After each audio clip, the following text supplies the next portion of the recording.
In certain extreme situations, the law is inadequate.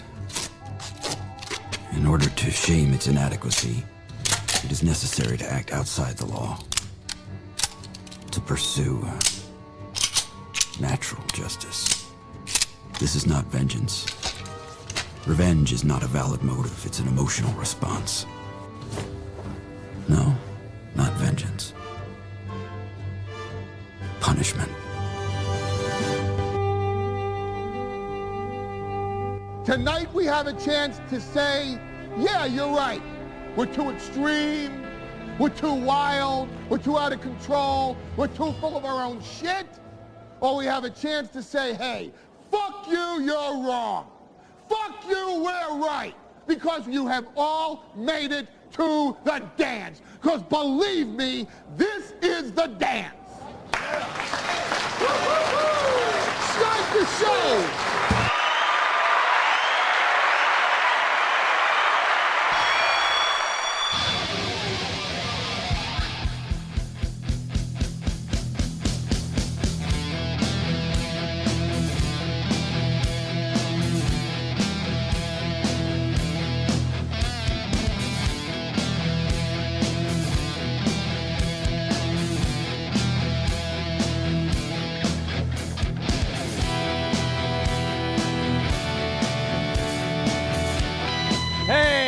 Everybody, good evening and welcome to the last evening show of the week. I'm Aaron, and it's steel toe time. 13 in a row. That's what we're looking for tonight. 13 in a row. And the morning show audience helped you out a bunch. They were overly generous this morning. So you're starting at about 200 even, you lucky bastards. Just do that now. I'll still go till 9:30, but be nice to have it all done. Welcome to the program. Lots to talk about today. I'm all over the place. We talked about Granny today. That kind of stuck with me, the thing that Granny's doing, because I was thinking, God damn, I would have loved for, people who were in my life not too long ago to have made the same humbling and strong and powerful decision that Granny made when he announced that he's going to rehab for alcohol. And I just, man, I remember a time where that would have made me the happiest human being on earth. But now it would obviously be too little too late. But man, I was like, in a weird way, I know that he probably thinks it's awful, and Granny's in rehab right now, and good for him. He went this morning, called into the show before he did. But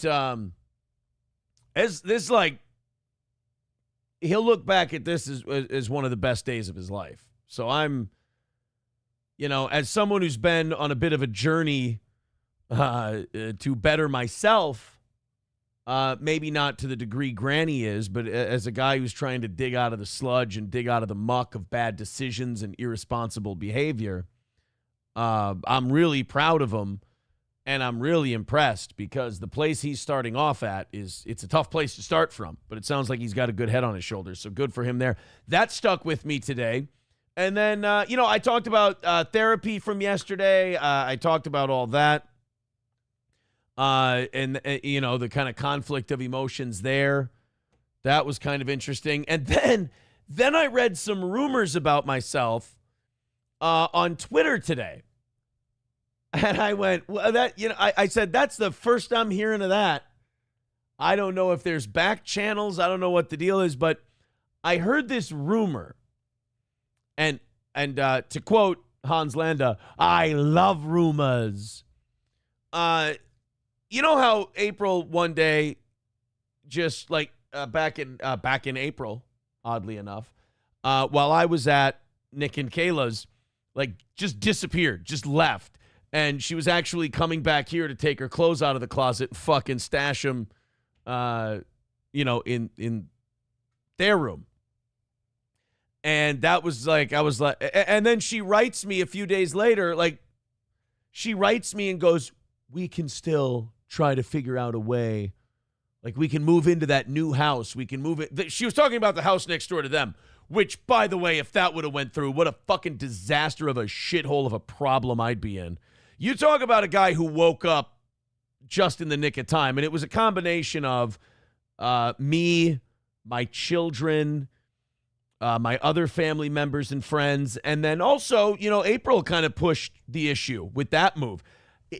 When people are drinking and doing drugs, they're not thinking straight. She thought if she did that, like somehow that would make me like okay with all of the shit that the kids weren't okay with and all of that stuff. And she thought that would somehow, like I was doing something wrong, and her moving a bunch of her clothes and shit would be like, oh, now he'll know that he's the... I'm like, no, you out of your fucking mind? So tried it for less than a week, and I was like, this is fucking retarded. I'm out of here. I'm done. And then I leave, because she thought, she was like, we can still, figure out a way to make this work with this scenario. I'm like, no, I'm not having you move your shit out of the house and then buying a house with you. Like, what? Again, sober person, in my opinion, junkie dummies, you pull all your shit out of the house and then you go, we can make it work in this other. I'm not having you, just all secretive like a ninja, take all your shit out and then buy a fucking house with you. Are you out of your mind? I've made some bad investments before. By the way, let me know what you pawned that ring for. I've made some bad investments before, but buying a fucking house next to a drug den, with someone who just moved their shit out of your house. I didn't know that there was a whisper campaign out there. I didn't know this till I checked Twitter today. I didn't know there were rumors out there that I kicked her out. I kicked her out and I left her shit out in the rain. Oh, the fiction section can be fun, as they say. I was like, what? And now, one thing I got to teach you guys about Twitter. Don't be like Nick. Don't try to correct every rumor and try to control what people say. Be healthy. Do what I do. Those are two conflicting ideas sometimes. I understand. I get to talk into this all day, right? I get to give my opinions. I get to say what I think. I get to tell my stories. The people on Twitter get to do the same thing. So don't go correcting every record. First of all, you'll get exhausted. Second of all, they get to talk their shit too. That's part of the deal. It's only fair. So I get this rumor today on Twitter that he kicked her out of the house. It sounded like a sad fucking cartoon. Like he kicked her out in the rain and threw all her stuff out into the rain and all of this shit. And I'm like, who the fuck is making this shit up? Now, first of all, let's clarify what happened. April and I were getting divorced. To me, when someone moves their shit out of your house, it's over. It's done. And then she sends me this message about how, in the other house, we'll figure out how to work together, whether it's romantically or not. And I'm like, are you out of your fucking skull? What a gay F word I would be. So now we're getting divorced. The papers are being signed. She's coming to get her stuff. Now, this is before they get arrested. It's just a divorce. We're clearing out. It's fine. Whatever. Just get your shit and leave. So she comes and we're messaging back and forth, negotiating what she can take, what she can't, because there's some things that when she moved in, they were hers. And then there's other things that we got together. And then so all of that. So at first I was like, could you not take this? Could you not take that? Because the kids use it. And I'd like the kids to have their shit. I don't want them to go without while I'm looking for new shit for them. So could you leave anything that the kids use? And then she goes, yeah, I don't want to, put strain on the kids. I'm like, okay, that's fair. We got that. And then I felt really bad about that. So then the day before I was like, you know what? Walk through. Here's the fair thing. Walk through, take whatever you want. Whatever you feel is yours, whatever you think you're into, just walk through. Basically, I said, I'll give you one walkthrough, take it, whatever. So she tells me what she's going to take. And she actually ended up taking less than what she said she would take. And I thanked her. And like I said, the night she came and got her stuff, we had very nice interactions until about 10 or 11 that night. It got nasty again.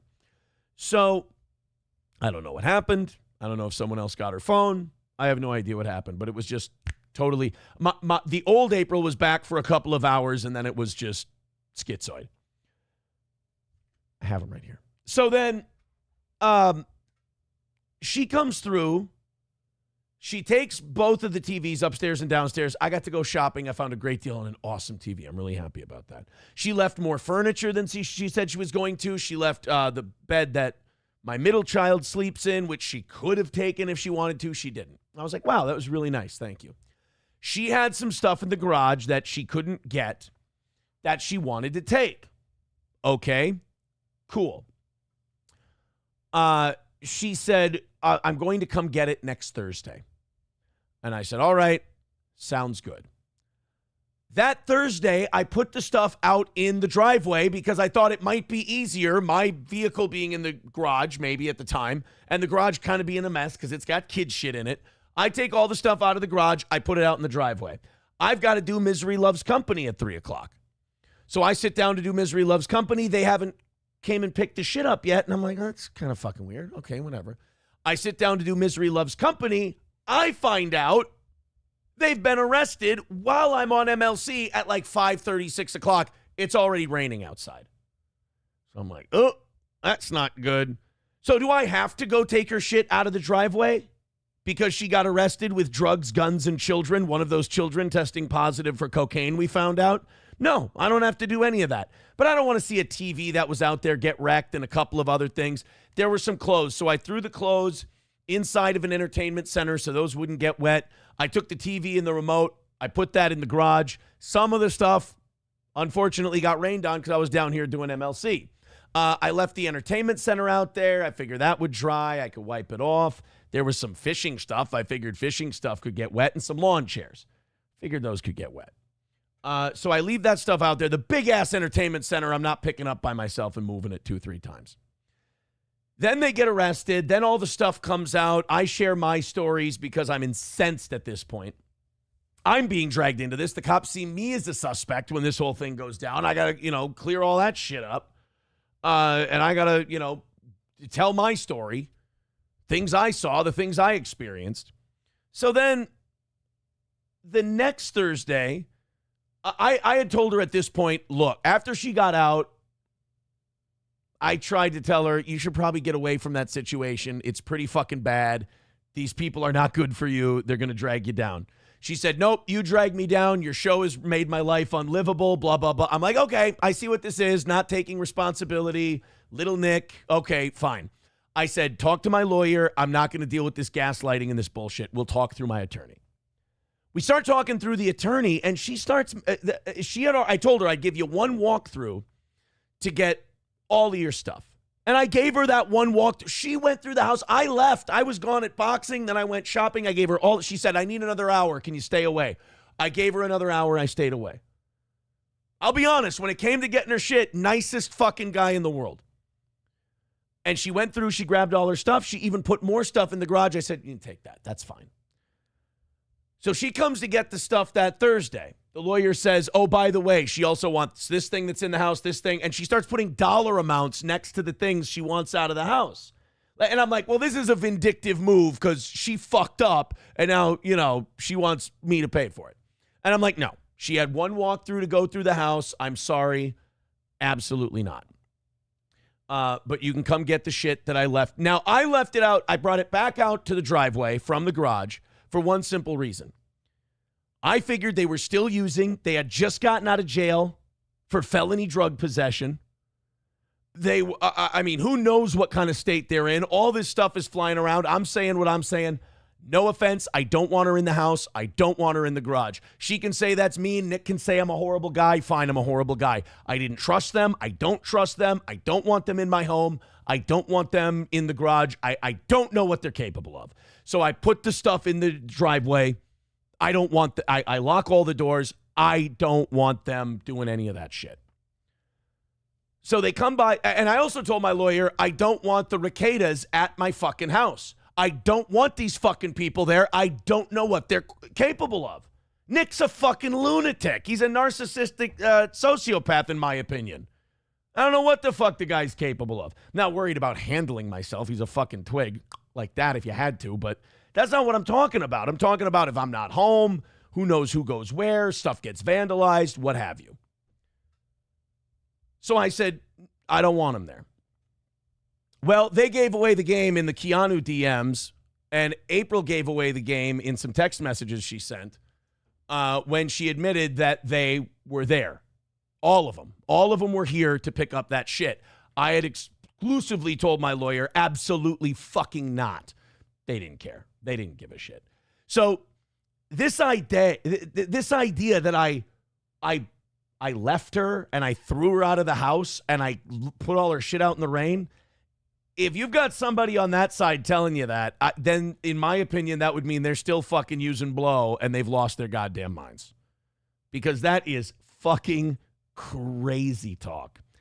At any rate, I saw that on Twitter today and I was like, wow, that is fucking, that fiction section sure can be fun, but I don't know if you got two people you can trust. You can trust someone who's lied every step of the way from the minute they got arrested to this day, or you can trust the guy who's told you what happened and he may be a little, maybe a little shitty about it, but everything he's telling you that's happened has come to pass.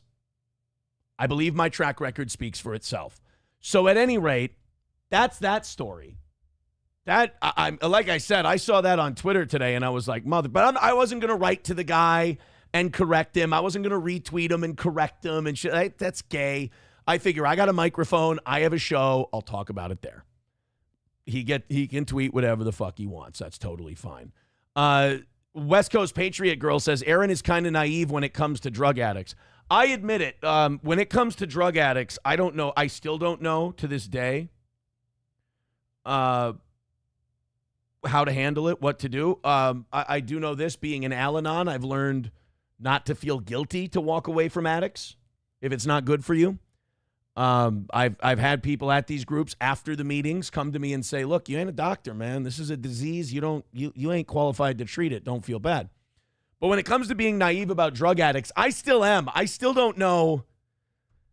I still don't know how to handle that, because the ability to look you in the face and just create a new reality for themselves is fucking insane, man. I don't know how that works. We've all lied for self-preservation, but we know we're full of shit. We're like, oh, got out of that one. But we know we lied and you feel a little guilty about it, but, white lie for self-preservation, whatever. We've all done it.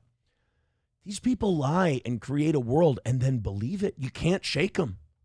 It's the craziest fucking thing I've ever seen. My thing is, if I ever encounter another one, I just run the other way. I don't try to help them. I don't try to save them. I don't know how. I don't know how to figure that out. Just got to stay away from it. Let's go ahead and talk to some of the fans here. Let's go into the chat. We have an awesome show for you today. There was some other stuff I wanted to get to before we got into news and notes and all of that. And for the life of me, I'm having a lot of Hans Landa moments today. For the life of me, I cannot remember. I'm getting fucking restless, dude. I got to go do something fun. I was just talking to Slam Piece. I'm like, I'm getting restless. She's like, oh, socially? I'm like, yeah. There's this event, Joetown Rocks, every 3rd of July, I think, in St. Joe, not too far from where I live. It's just a fun, street party and all that stuff. I've never been able to go. I've gone during the day. April and I took the kids once during the day last year. But I've never gone, at night for the party and all that stuff. And I think I might see if I can get some people together and go to that next Wednesday. We're not, by the way, our schedule next week is Monday morning, Monday evening, Tuesday morning, Tuesday evening, and Wednesday morning is going to be our 3 shows for the 4th of July, or our 5 shows for that weekend. But yeah, I'm getting fucking restless. And then before the show, I was even looking up plane tickets and hotels to Las Vegas for the 4th of July weekend, because I have the kids for the week of the 4th of July. We kind of split it where I have them for the week of the 4th of July and the 4th itself, and overnight the 4th. And then on the 5th, give them back to their mother. They can have them for the weekend.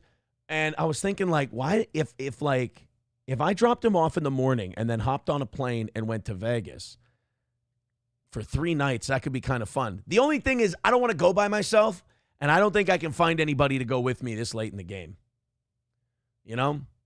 It was just something I thought of like 15 minutes before the show started, just kind of an on a whim thing.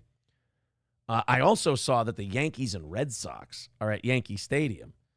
Let's see if Gino wanted to catch the Saturday game. But I'm getting kind of restless and stir crazy in the house. I'm sure that's normal for someone in my situation, but am I feeling like doing some shit?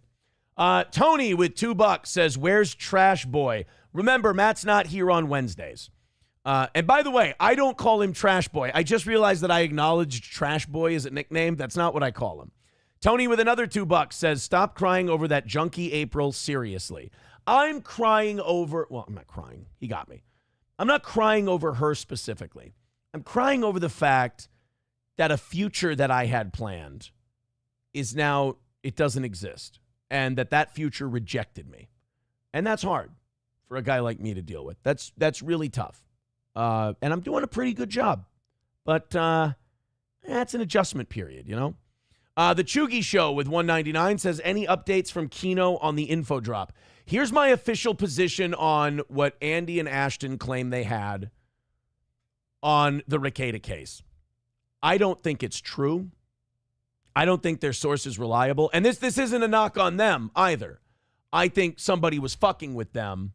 I think they were looking at the charges and tried to, like, put something together based on, like, they were trying to take an educated guess at something and then throw it at Keno Casino. I don't know. I feel like the stuff that's leaked out so far has come through Kiwi Farms, and that's a trustworthy source. Source, trust me, bro, as Null would say. I don't think it's real. I don't believe in it. Not those guys' fault. They can't control who sends them shit. Tony with another $2 says, "This isn't therapy. Cry about April there. Sorry, buddy." Tony is not having it so far today. I like this. I think this stuff is interesting. Tony with another $10 says, "You married a dolt from the rotten pit that is Litchfield. You got married in Vegas. How did you think it would end? Wake up." My ex-wife, the first one, told me something today when I picked up the kids. She goes, "Yeah, one time she was talking to your cousin, and she said, she said something that I thought was really weird at the time, but I kind of let it go. She said, 'There's 3 things I've wanted in life: a nice house, a nice truck, and a nice boat.'" And April and I were together. She goes, "I've got the nice house and I've got the nice truck." And I'm like, she goes, "Now I just need the nice boat, and then I've got everything I want." And my ex-wife goes, "She never said anything about having you. She never said anything about the kids. She never said anything about any of that. It was just the house, the boat, the truck." And I'm like, well, looking back, that sounds awfully materialistic. That sounds pretty fucking shitty. Then I kind of, she started talking to me about that. We got on that vein of conversation. And she's like, "Yeah, when she didn't mention you in any of that, I thought that was very strange." And I'm like, well, now looking back, in hindsight, it's easy, but it does make a little bit of sense. Steve C with $2 says, "Granny wouldn't need rehab if you and Ape didn't fight." Is that, oh my God, did I push poor Granny over the edge? I fucking hope not. God damn it, Steve C, you're making me feel terrible. Tony with another $10. Thank you, Tony. He says, "Focus on your children. They matter more than you or any relationship." Hey, Tony, you and I are in complete 100% agreement there, my man. 100%. You are correct, sir. I agree with you. West Coast Patriot Girl says, "Right, you don't miss who they are now. You miss who you wanted them to be." That's a really good point. West Coast Patriot Girl says, "Instead of the nice boat, she got the mean dope." Wait, so he's the mean dope or she was on mean dope? I guess both, right? I guess both. Oh, man. 180 away from today. Thank you guys very much. Well, thank you, Tony, for your incredible generosity. I like what Tony does. Tony throws money at me and then basically like slaps me in the back of the head and goes, "Hey, come on, get your fucking shit, knock it off." I like that. I think that's fine. Here's a fake donation to get things started. Thank you, Adam, with a fake donation over on PayPal. If you'd like to send a fake donation via PayPal, there's the links in the chat. Puts us at 170 for the evening. Thank you guys very much for getting a good head start on tonight's program. All right, so we have a bunch of shit we can talk about. We have a lot of things to do. I'm very excited about it. We got this cannibal thing going on. No more Dr. Disrespect news. Oh, got him. No more Dr. Disrespect news. I think that's going to kind of be what it is. He admitted that he had an inappropriate conversation with an underage girl. And that's where it stands. He's out of his video game company. I'm guessing he won't be streaming very often. I don't know. I think the Dr. Disrespect book has been written. What he did is not a crime. I get that. I understand that. But what he did is so fucking creepy. Like, just, you almost, when shit like that comes out, you want him to say, like, I didn't know she was underage. She misrepresented her age. She lied. She said she was 19 or whatever. Like, it's almost like shit like that is so creepy. You want to look at a Dr. Disrespect and go, fucking lie to me. Rekieta does it easy. Watch Rekieta do it. Lie like he does. When it comes to fucking talking to underage girls. Because that's To Catch a Predator shit. He's like, I didn't do anything illegal. Right. That's what the To Catch a Predator guys say before they get tackled by the cops and Chris Hansen tells them they're free to go. Is they're like, well, I didn't touch her. It's like, yeah, because Chris Hansen showed up with brownies and lemonade. That's why. Twitch canned Dr. Disrespect for talking to an underage girl that way. Otherwise, would he have met up with her at TwitchCon? Maybe he would have. There's no reason to believe he wouldn't have. I mean, he talked to the underage girl. They set up a meeting at TwitchCon, according to these sources at Twitch. Why wouldn't we believe that he was going to meet with them? Although, how fucking great would it have been to get Chris Hansen with Dr. Disrespect at TwitchCon? That could have gotten To Catch a Predator back on the air. JB Gunner with 199 says, thoughts on Wyatt 6. Uh-oh. I don't know what Wyatt 6 is. That sounds like a hotel. Hall of Famer to join Wyatt 6. Top star to return. The Wyatt 6 rocks. Oh, is that a wrestling thing? I don't keep up with wrestling. I'll check in around WrestleMania time to see what they're doing. But otherwise, yeah, I don't watch wrestling anymore. I'm sorry, buddy. Unquenchable Fire with $5 says, you will get no money from me. Damn it. I was really hoping I would get that $5 from you, Unquenchable Fire. But thank you. Thank you anyway. 165 is our new number for tonight. Thank you very much. West Coast Patriot Girl says he'll keep being a perv until he's caught on PDF hunters because he doesn't think he did anything wrong. No, I don't think. I'll give Dr. Disrespect this. He didn't say he didn't do anything wrong. He said the conversation was inappropriate. He said, I didn't do anything illegal. Which is, I mean, yeah, still true, but it doesn't mean that it's not fucked up and that you won't face some kind of backlash. There's two kinds of consequences. There's legal consequences and there's social consequences. So there is that. Evan Baruka, by the way, who's usually pretty cool in our chat, sent me something a little bit ago. He said, did you see what Camelot has planned for tonight? And I went over and I checked. I think Camelot does a good job. And apparently Camelot has a show titled, what was it, When Everything is True? Like everything bad is true or something like that. That could be pretty interesting. Although I think he blew a lot of goodwill with people. Not with me. I like the guy, but I think he blew a lot of goodwill with a lot of people when he had that Drex guy on, and then they didn't talk about anything Rekieta related. A lot of people had like bleeding teeth, like they were dripping. They wanted that one, and they just kind of bullshitted for a while, which in its own way is kind of funny, if you ask me. Yeah, when everything turns out to be true, and the thumbnail is like him pinching his eyes like he's crying or stressed out, and the caption says, "It's so over." Okay. That could be an interesting conversation that boy's about to have. All right, you want to jump right into this? Somebody sent this in this morning, and we didn't have time to get to it. Speaking of the Rekieta thing, I feel like if Nick would have given a fuck about his career and his newfound fame, he would have been he would have developed into a law and crime channel, like enough money to hire people and production crews and all of this other stuff to build a channel like Law and Crime. You know, these Law and Crime guys are fucking crushing it. Their stuff's like they got 6 million subscribers. They got 700,000 views on all of their shit. And it's like he could have done that. But I think what happened was he was a lucky turd with no work ethic who got lucky in that trial thing. And I think it was probably a matter of time before his lack of work ethic, drive, and talent kind of got the best of him. He is the stereotypical kind of one-hit wonder, right place, right time kind of a guy. Plus, you get caught being a hypocrite. Trad dad, conservative values, am I right? I always told him, I go, why don't you just be a piece of shit like me? Then people will forgive you when it comes out that you're a piece of shit.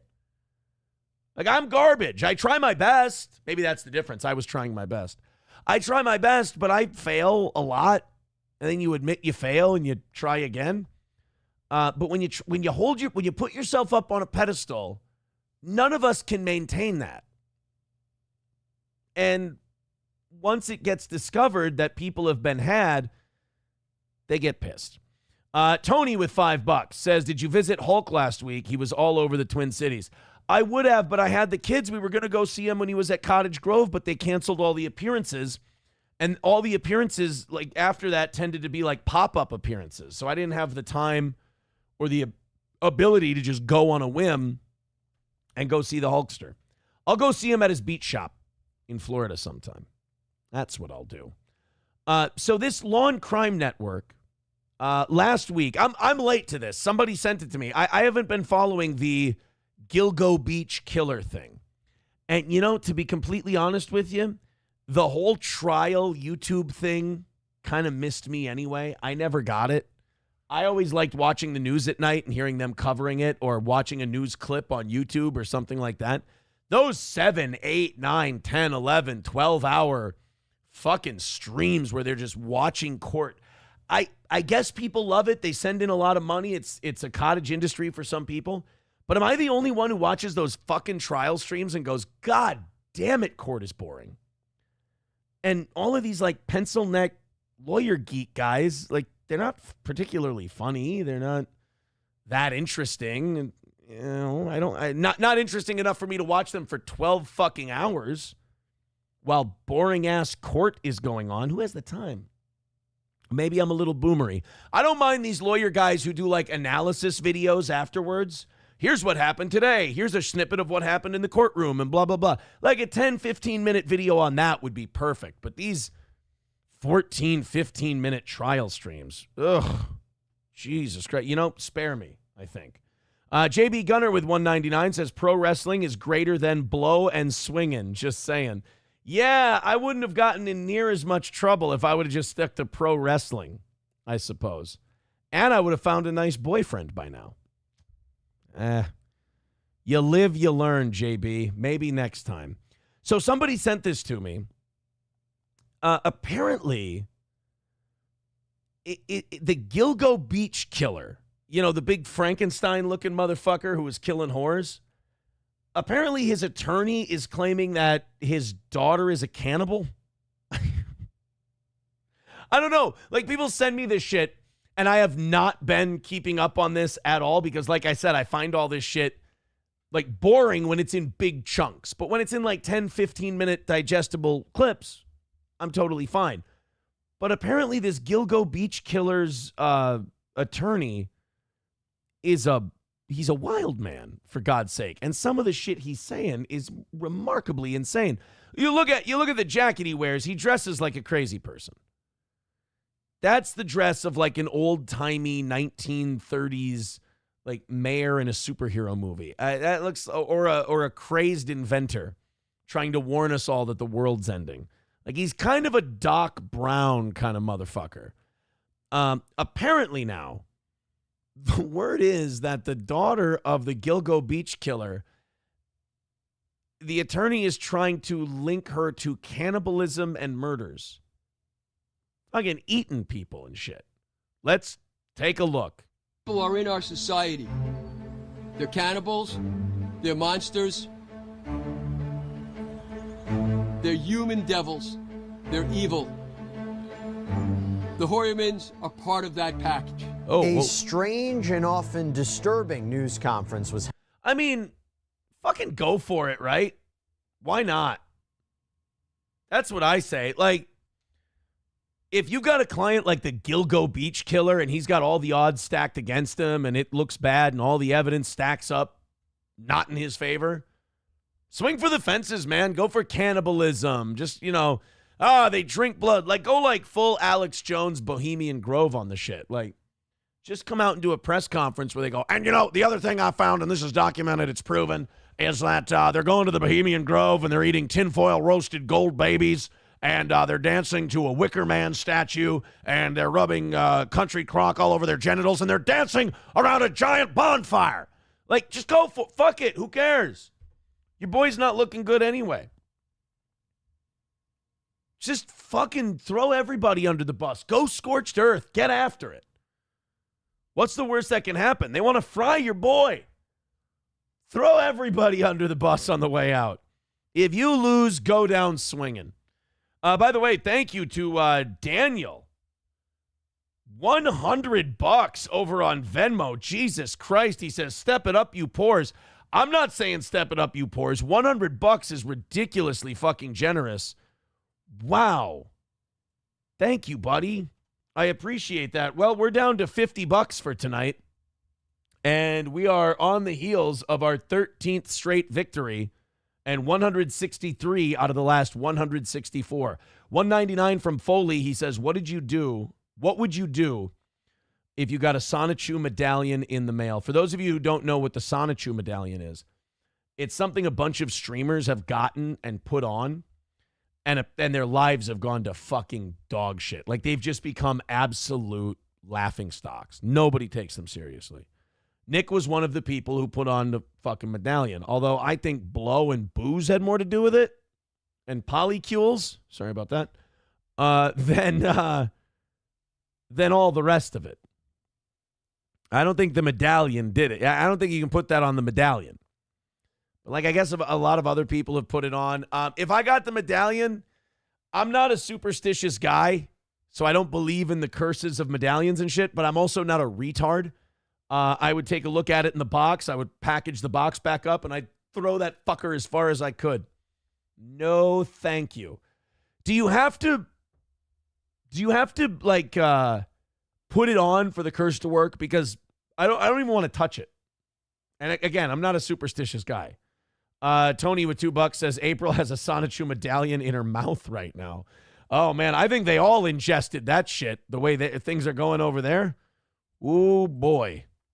I think that Sonichu medallion has been rubbed over and inside just about every orifice at this point, if it is cursed. All right, let's go into this attorney guy for the Gilgo Beach killer. Sorry, Daniel just threw $100 at us. It's remarkably generous. I wanted to give him his thanks. We're only $50 away now tonight, guys. Let's have some fun. Held last week, suggesting the family of accused Gilgo Beach serial killer Rex Heuermann of also showing interest in these savage crimes. You know, if this guy isn't guilty, and in my opinion, he is. If this guy isn't guilty, he's got one of the best psychotic whore killer looks I've ever seen. Like, he looks right out of central casting for Killing Sluts. So if they find him not guilty and it turns out that he really didn't do this, he was just born with an unfortunate look that was made to murder bitches. I mean, whoever they get, like, let's say this guy didn't do it. Whoever they get that actually did do it is not going to look nearly as perfect for it as this guy. He just looks like a giant Frankenstein prostitute killing motherfucker, this dude. We're breaking down these latest allegations and whether there's really anything there. Welcome to Sidebar, presented by Law and Crime. I'm Jesse Weber. By the way, is this the same guy that did the Law and Crime on Nick? Because I think that Nick must have pissed that guy off, or he must not like Nick, because you could tell during Nick's the report they did on the drugs, and they didn't even do it when like the 9-year-old testing positive for cocaine news came out. It seemed like the law and crime guy was really shoving in the knife and twisting. Or it could just be because the whole story is so fucking insane, it just came off that way. Hey, everybody, this is a law That is and him. crime Yeah. legal alert. Google Incognito tracked users' browsing What? data with I don't need to know about. That's a slick ad, you motherfucker. All right, let's talk about the giant whore killer. with the murders of 2 more women, Jessica Taylor in 2003 and Sandra Castillo back in 1993. So now we're talking a suspected murder spree going back even further, going back into the 90s. Now, Huerman had already... Oh, boy. You know what that means. He's been killing for longer than that. They're going to keep finding him. That's the thing about these cases. Once you arrest these people and you take everything from the home and you get everybody separated and you interview everyone, they usually are not done charging people when it comes to stuff like that. I mean, believe me, I fucking check my mailbox still to this day. And that's not a joke.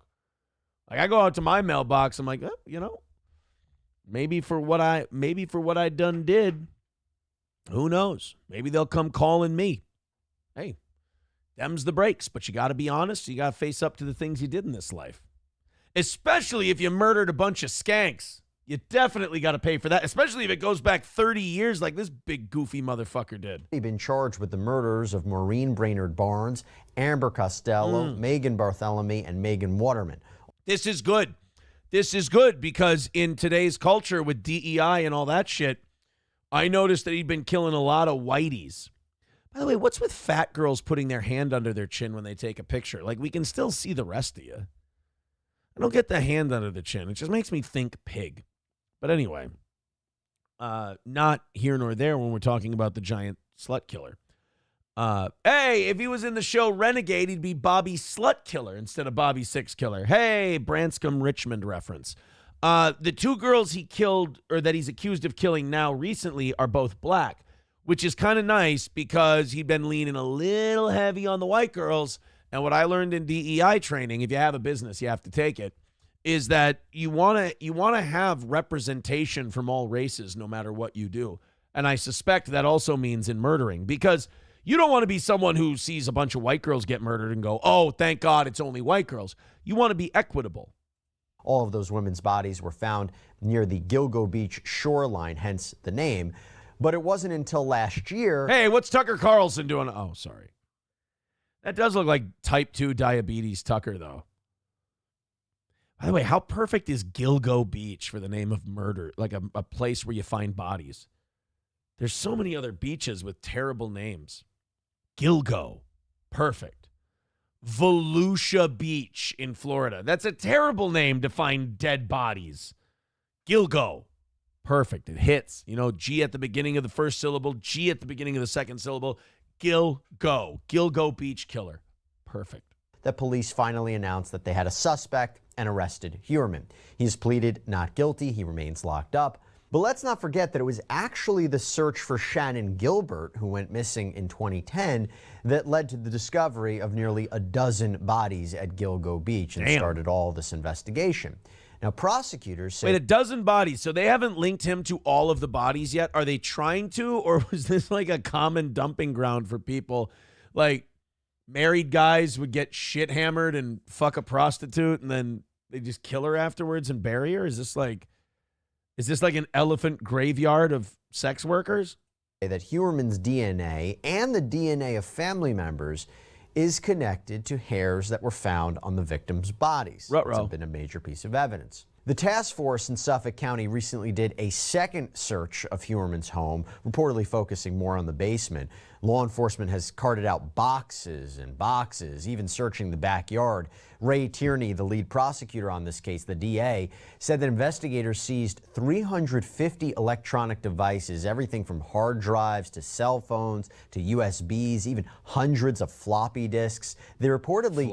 Oh, shit. He was killing people in the 80s. Floppy disks. Jesus Christ, man.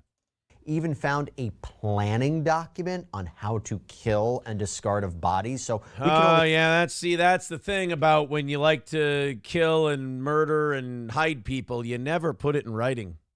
That's rule number one of the murdering business. You never put pen to paper. Keep it all up here. If the man don't have no paper, you have no proof. That's what West Indian Archie told me. Imagine what evidence would be presented at a future trial of Rex Heuermann. But Mr. Tierney says that a lot of what the task force has found with the help of the Secret Service is also violent torture porn, which shows things that seem to coincide with the remains of at least 3 women that were discovered.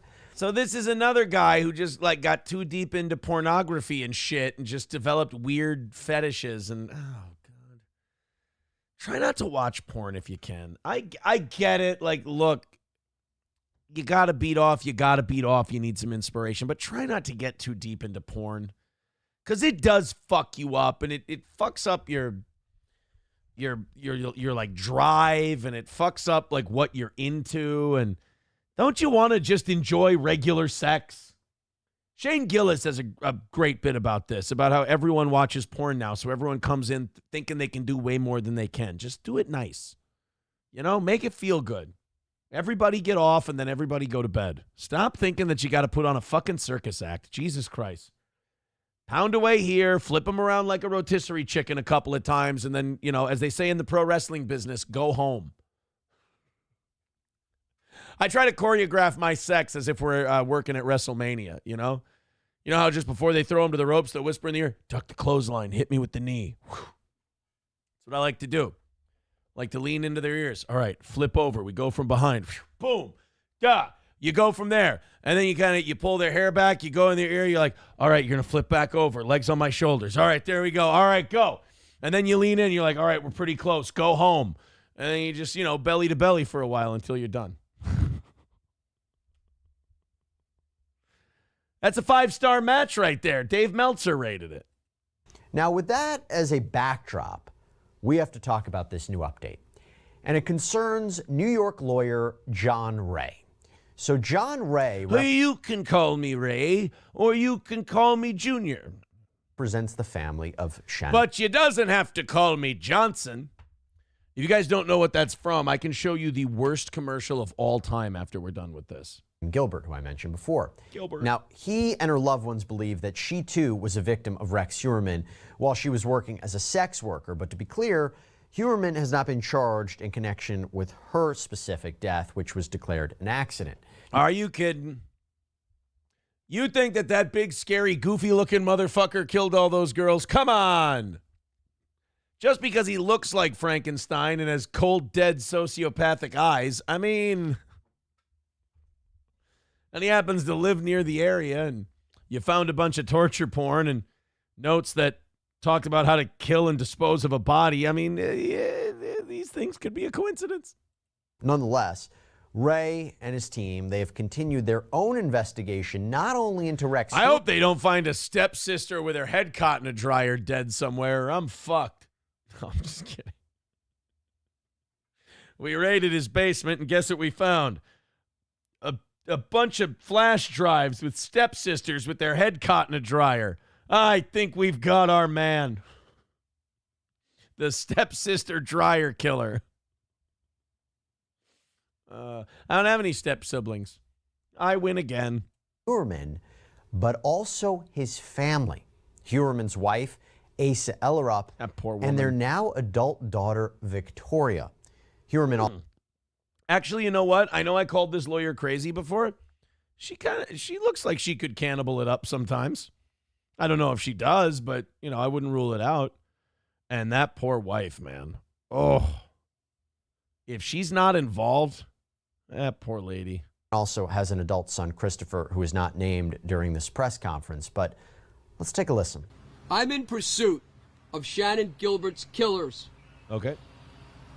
And the full truth. And the facts and circumstances surrounding all of these murders, as I've been from the beginning. It's just, as it so happens, you guys aren't going to believe this. As I dig in deeper, hear me out, I don't think my guy did it. I love that. These lawyers are like, I am interested in finding this woman's killer, as long as it's not my guy who totally looks like he fucking did it. I want to find the killer of this woman and bring that person to justice. As long as it's not the big, creepy, scary Jaws from Bond motherfucker over my shoulder here. Otherwise, we're going to find the killer.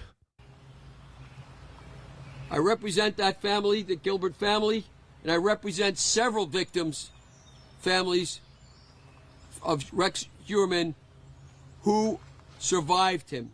So if there's cannibalism in this story and the family's name is Gilbert, could we call this Who's Eating Gilbert Grape? Stupid. I'm having fun tonight. I don't have any chats open right now. I have this video here. I have OBS here. I'm just going to assume that everybody's having fun and we're not totally tanking tonight. I think we're doing all right. Right? And were attacked by him or stalked by him. So I'm not here today, by the way, to just speak about exclusively about Shannon. But I'm here to speak about what we have discovered regarding one of the children and the implications of that for the family. Yeah, so last week, Ray held a news conference to discuss a bevy of circumstantial evidence that his team uncovered. Now, to be clear, circumstantial evidence isn't direct proof that something happened. But as we well know, if you have enough circumstantial evidence, it can certainly lead to an arrest. It can lead to a conviction. But to be clear, what Ray asserts and what we're about to get into, these are just allegations at this point. It's also not entirely clear what to make of it. We should also tell you that no charges have been filed. Basically, what Law and Crime here, what the Law and Crime guy is trying to say is, I think this crazy motherfucker might be making shit up. So don't blame me for anything you're about to hear. It's not a good vote of confidence when they interrupt your press conference so that the host can distance himself from the shit you're about to say. Filed against Victoria or Asa, and there's no evidence that she or Asa or anyone in the family is under investigation by law enforcement in any way. Why? Well, Suffolk County prosecutors have said repeatedly that they do not believe Heuermann's family was involved in any way with these crimes. In fact, there's evidence that they were out of town when the murders were committed. Well, yeah, I don't think this big scary creep is involving two women. One his wife, one his daughter, in murdering a bunch of hookers. I think at some point, if you put three people together, although this is a bad example because there's three people together in a house right now and none of them will admit they did anything wrong, and they all did. They all watched each other do it. But usually if you get three people together and you start murdering people, one of them, at least one of them, is going to go, you know, guys, I'm not trying to kill the party or anything, but I think this might be wrong. So, no, I don't think his wife and his daughter were involved in killing these Hewers. But Ray has long believed that there is no way Heuermann's family didn't know what he was up to or what he allegedly was up to. Remember, according to charging... Yeah, because, like, when a guy sneaks off behind his family's back and murders a shitload of people, they always know. Ted Bundy's girlfriend? Oh, she knew the whole time. John Wayne Gacy's wife caught him whacking off to gay porn. That's why she left him. She didn't know anything about the murdering teenagers. She just knew he was gay. So she's like, I don't think this is going to have happy returns for me. So Jeffrey Dahmer's apartment stank like horse shit for years. And it wasn't until some black lady was like, I want the police to check on what's going on in there. And then some black guy, fucking escaped his apartment with cum leaking out of his ass. Fucking Dahmer got caught. I'm just saying, when it comes to these serial killers, we, the people, are not the most, observant. That's all. Documents. Heuermann often visited prostitutes and was interested in brutal... By the way, the cum leaking out of the guy's ass in the Dahmer thing was incidental. It's not what ended up getting him caught. Pornography. If prosecutors are correct about that, Heuermann has been killing women and chopping up their bodies for decades. So how could it be possible that his family didn't know? That's a fair... I mean, in fairness, he must have gotten pretty good at it. I mean, how do you get to Carnegie Hall? Practice, man. Practice.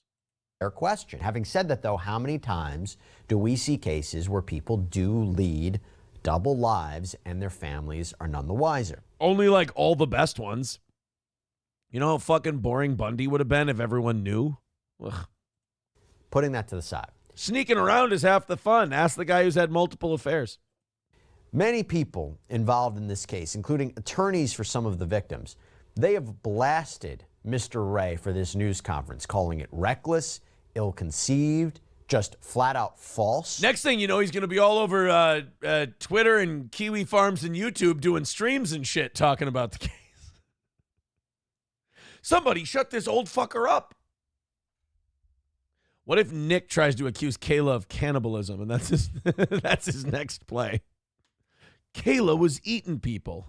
Actually, only one of us. You see what I did there? It was my dick. It was my dick. So what we're going to do is we're going to play you... Did you get drunk tonight? Hell, I'm not an addict. Some of the comments made by John Ray. Let's take a listen.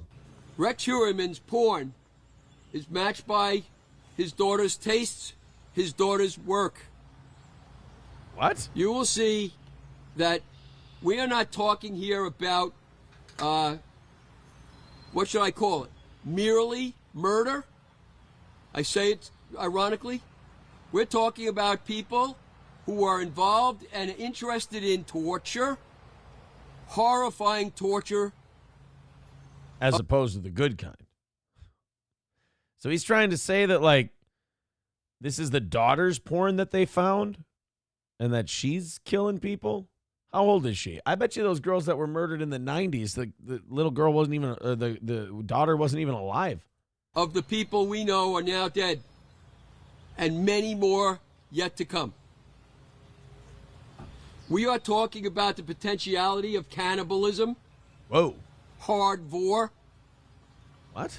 We are talking about Hardvore? the use of porno to effect what has happened. Okay. You know what I said about not liking trial streams? I was wrong.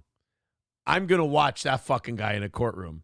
Nobody says porno anymore. You know what? Good for him. But, like, they're eating motherfuckers. They're like, he's not just trying to accuse the daughter of some shit. He's like, she's eating motherfuckers. She's doing all this. Like, if you're going to go big. I kind of like this guy's approach. You know, I'm not rooting for his client, but in a weird way, I'm rooting for him. Okay.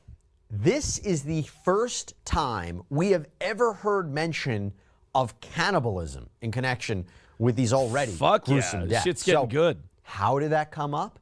Well, much of the news conference focuses on Victoria and her activity online. I mean, she looks like she eats a lot. Your Honor, I believe that she's into cannibalism. What makes you say that, Ray? Just look at her. She's a bigger gal. You don't get that way without eating people. And while Ray's team says most of Victoria's online presence has been scrubbed, her Tumblr page still had content. Ray handed out packets to reporters at the... And she had a little bit of kidney meat right here on her teeth when they brought her in. That's a dead giveaway. News conference that contained photos of artwork connected to that Tumblr page. Much of it is just way too graphic to show you here, but Ray's team seems to be trying to make the connection between Heuermann's apparently deviant lifestyle and the culture that his daughter was allegedly immersed in. But so wait, is the lawyer trying to say that, like, the daughter corrupted the dad into killing who's? I don't know. Either way, I like this attorney. I like the cut of his jib. I like the picture he's trying to paint for us. He's an interesting fucking dude. By the way, only one of the pieces of graphic or violent artwork shown was actually created by Victoria. That was according to Ray. That piece apparently depicted a person who was half eaten. The other pieces were posted to Tumblr pages that Victoria simply followed. Ray says Victoria followed many content creators that posted sadistic and cannibalistic things. So you can see how he's trying to make a connection here, or you can see how he's seemingly trying to make a connection here. And then Ray also commented on how Victoria presents herself to the media. The evidence that we have suggests that We've been sold a story by the Huerman family. Take a look at the first page and the picture that's to the right. That's Victoria Huerman as she tried to appear to the press when you first confronted her at the home in Massapequa Park. There she is in her little girl's uniform. She's 27 years old. I'm entranced by this guy. I would be the one juror that would let this guy go at this point. I'd be like, this motherfucker, he's killing it right now. Like, he's trying to divide this family, break it up, and destroy it just to get his client off for a crime that he's probably guilty of. That he most likely is guilty of. His daughter eats people. She's a fucking cannibal. She drinks blood. She's into weird art. She's a fucking liar. I like this guy. He really, if I ever get in trouble, I want a lawyer like him. He goes to the fucking mattresses for his boys. With a school bag draped over her. Her hair in a nice little bun. Very innocent looking person. But don't get it twisted.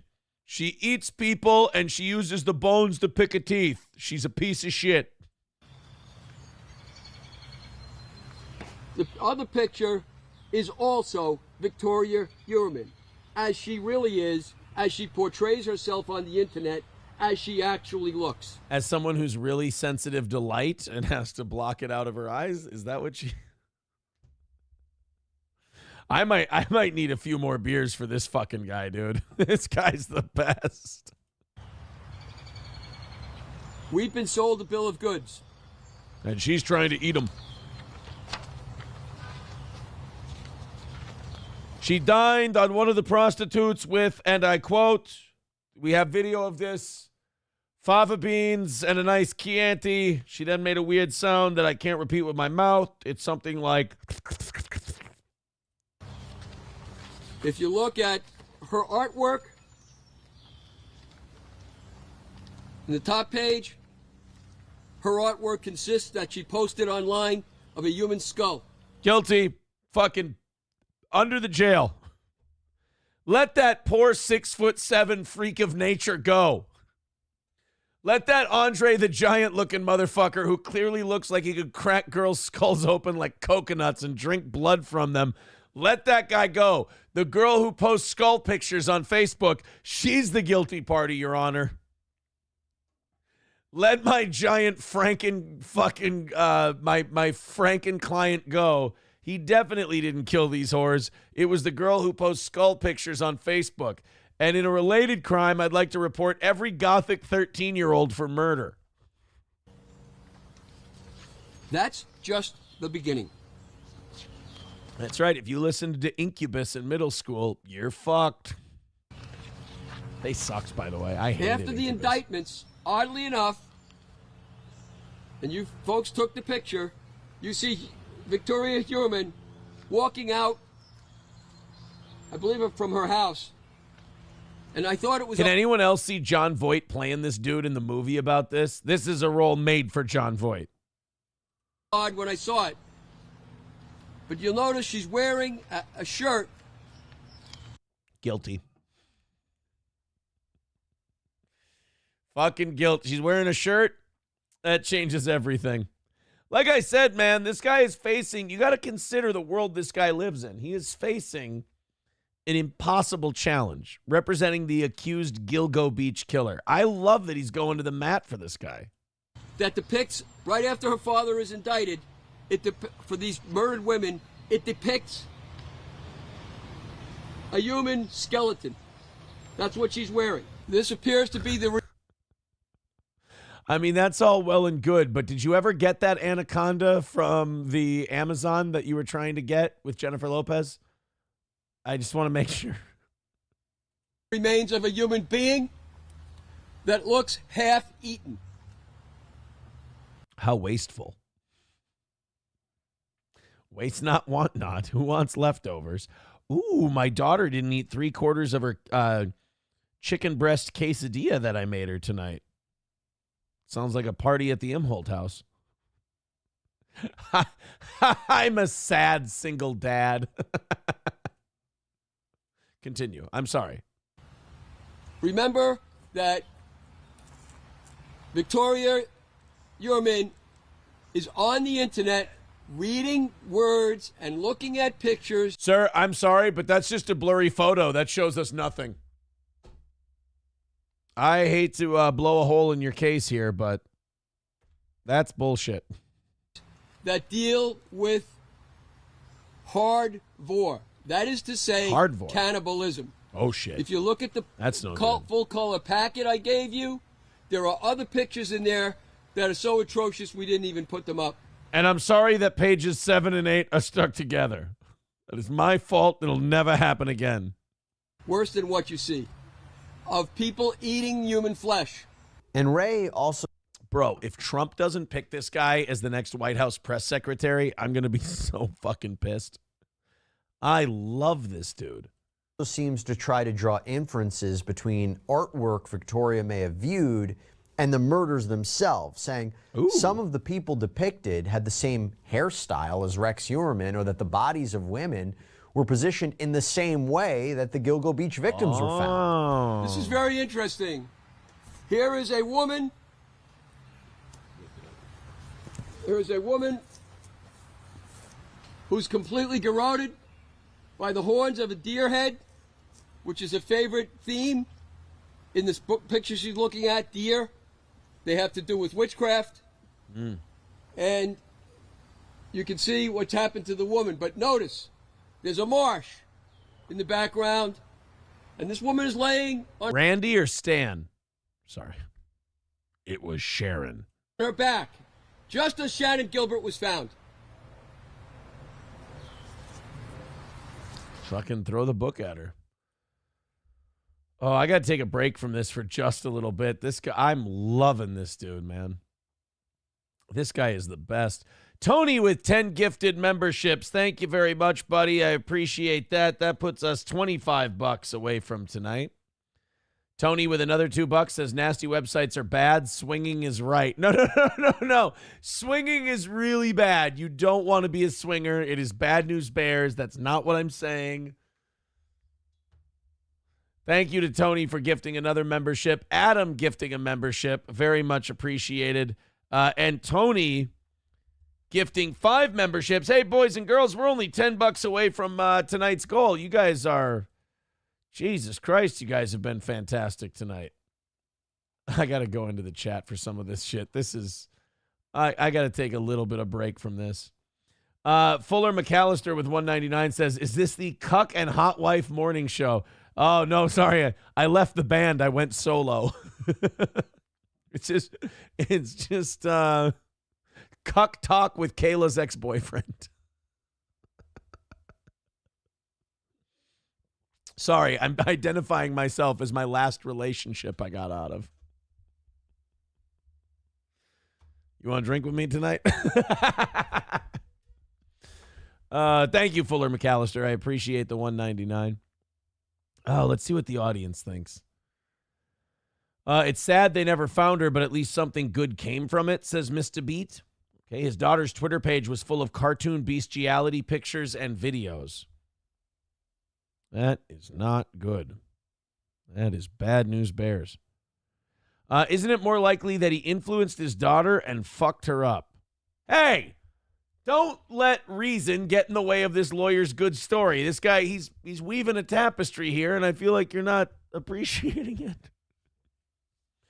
I don't think there's any federal law preventing the possession of human remains. Could we make one, please? West Coast Patriot Girl says, could be reasonable doubt if he throws his daughter under the bus. I mean, I guess. Look, man, anything's possible, but his daughter killed all these girls and was a cannibal? But the first women, the first bodies we found were like from crimes committed in the 90s. What did she say after the first murder? Goo goo gaga? I'm sorry. I'm not buying it. I mean, don't get me wrong. I respect the attempt. I respect the attempt of the lawyer to go, you never know. Could be blame the cannibal daughter.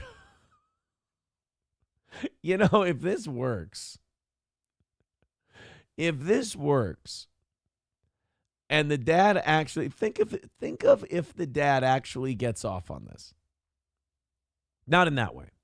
But think if the dad actually gets acquitted. Like, this lawyer just basically shredded the relationship between the father and the daughter just to get his client off. And that, honestly, that's the kind of lawyer I want.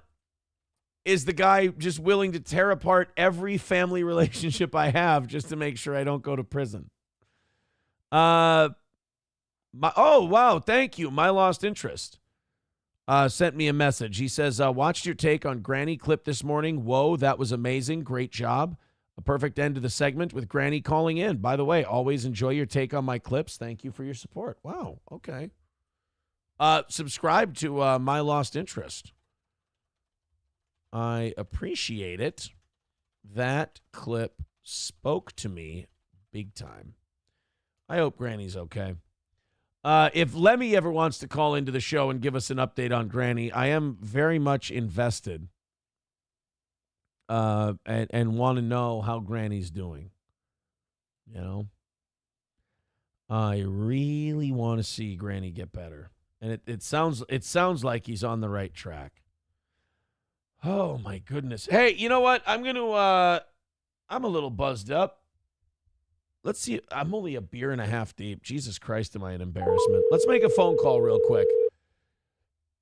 Do you guys want to do more of this Gilgo Beach shit? Or do you want to move on to the next thing? Because I'm obsessed with this lawyer guy. I am sorry. I'm burping all over the place. Troll username here says it's not his lawyer, retard. Well, who the fuck is this guy? I want him to be the guy's lawyer. Who the fuck is this guy just running out there saying shit?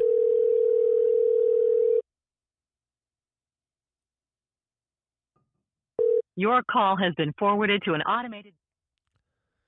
Guys, I'm starting to think that this Gino Bisconti guy doesn't like me. Starting to think that he doesn't like me. Scott writes me on Twitter, says, Aaron, you're as flat as April tonight. What's up? You mean my titties? I've always told you guys I don't have as big of titties as you think I do. And as far as flat, you mean performance-wise? I don't mean to look. I don't mean to criticize your take, but I feel like I've been doing pretty well tonight. Just my take. So who is this? Oh, John Ray, the attorney who has represented the family of Shannon Gilbert for decades. Oh, okay. So wait a minute. He's the lawyer for one of the dead ladies? And he's not blaming the dad? Oh, this is super fucked up then. Let's keep going. By the way, $10 away from tonight's goal. That's it. So just finish her off. Make of that what you will. That's what Nick always did. He pointed at me and went, finish her off. Fucking stupid. I'm sorry. Make of that what you will. All right, let me pause. All right, fine. He's retarded. Go. Right here to talk about something. So it's not clear at this point what you got more clips the of this purpose motherfucker of this press conference is, or what the purpose of these allegations John Wayne Gacy makes an appearance in this video? Oh, this is lit. are. Is it to provide fuel for potential litigation against the Huerman family? Is it to present evidence to authorities for potential criminal charges? Because there's one thing to make these kinds of connections between artwork and murders and actual evidence that she was a part of either the killings or a cover-up of the killings that her father is accused of being a part of. Now, it doesn't seem that Ray has presented any evidence of that. Has she done anything wrong?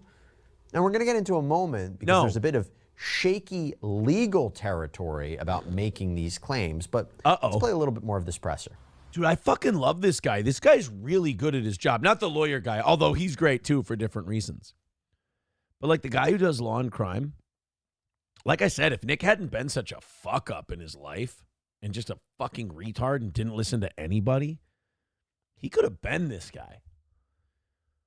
Shit, if I would have known that a law degree and a small smidgen of charisma could get you to the top of the heap, I'd have fucking owned this fucking law tube area in my 20s, for Christ's sake. Because these guys are all middling broadcasters, if that. And, like, all you need is, like, a drop of legal knowledge. Like, you've watched how Nick's fucked his situation up beyond repair. So he has, like, a thimble of legal blood. That's it. So that's all you need. The rest is just fucking around and making fun of people. I'm the king of that shit. When you take all of these things collectively,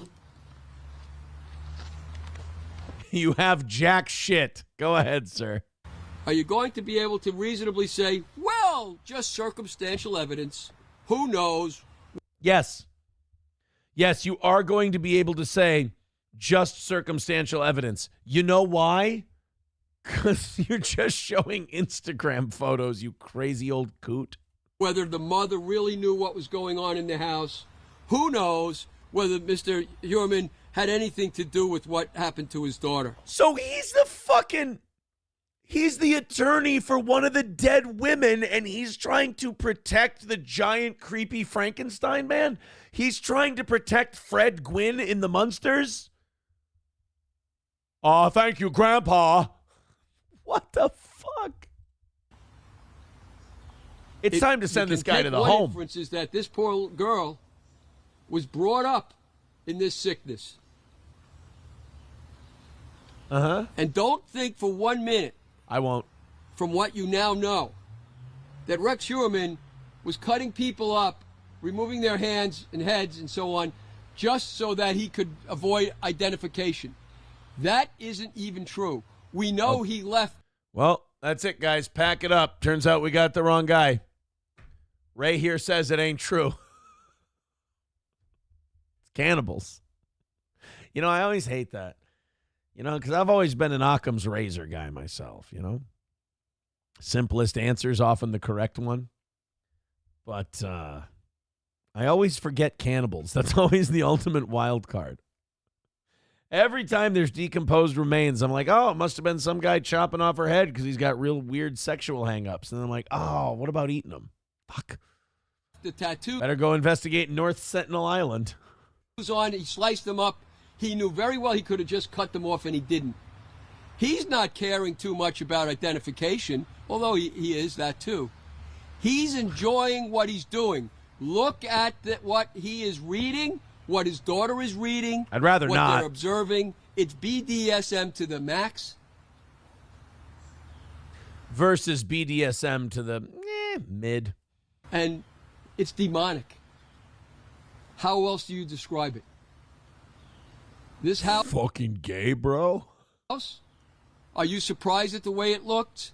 It matches the demonic life that they're living there. Ah, good Why point. do you think they haven't left after they know that murdered bodies were in that home?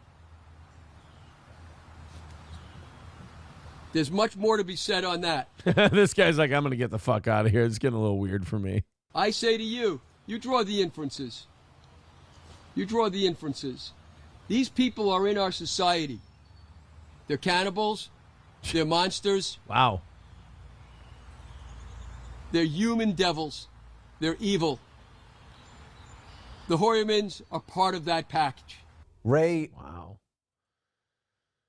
So that's the attorney for the family of one of the victims, and he's thinking that maybe the daughter was fucking chowing down on people. I can't tell him no. Jesus. Oh, man. Rusty Grammer with $2 says, I guess I will break kayfabe. As one of Granny's biggest shitheels, I'd like to take a second and say I'm very proud and supportive of his move today.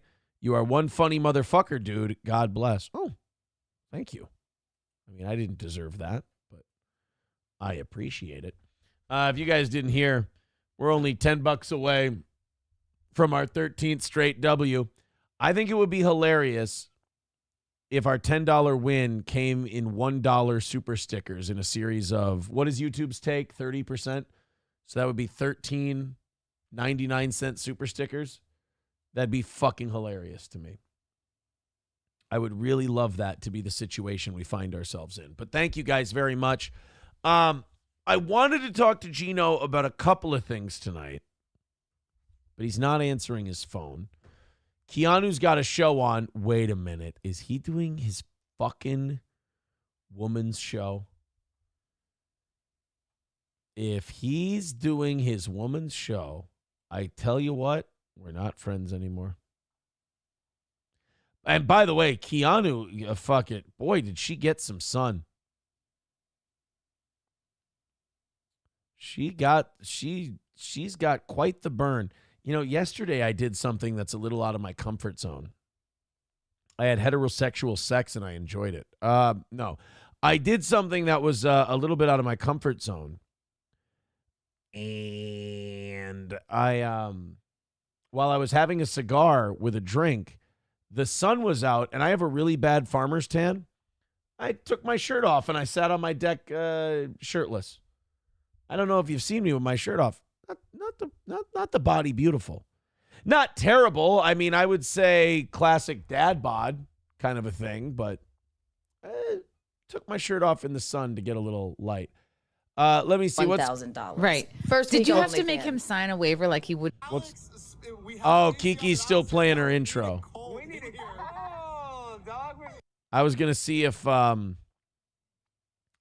maybe Gino was on with Keanu, and that's why I'm getting fucking stonewalled on the phone calls. Fauci's Pangolin with $1.49. Thank you very much. Adam Simon with $1. Look at that. I told you we're going to knock out that $10, $1 at a time. Let me keep track. That's 3 of them. We need 13 to knock out tonight.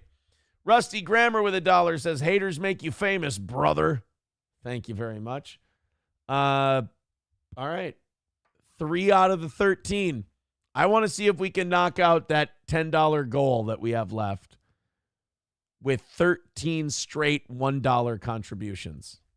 That would be, I don't know why that's so funny to me, but I would enjoy it. Thank you guys very, very much. Do you remember the Democratic Congressman Jamal Bowman who pulled a fire alarm because he didn't want to vote on some Republican bill that was going to pass? Well, he lost his primary last night. Who would have thought that the guy pulling the fake fire alarm wasn't trusted by his constituents to grab another term? Well, he lost, and apparently he gave a concession speech. Every time you lose one of these things, you got to make a fucking embarrassing speech about what a bag of shit you are. And this Jamal Bowman had to make his concession speech. It's like the most cucking thing in politics. And if there's 2 people who know being cucked, it's Nick Rekieta and myself.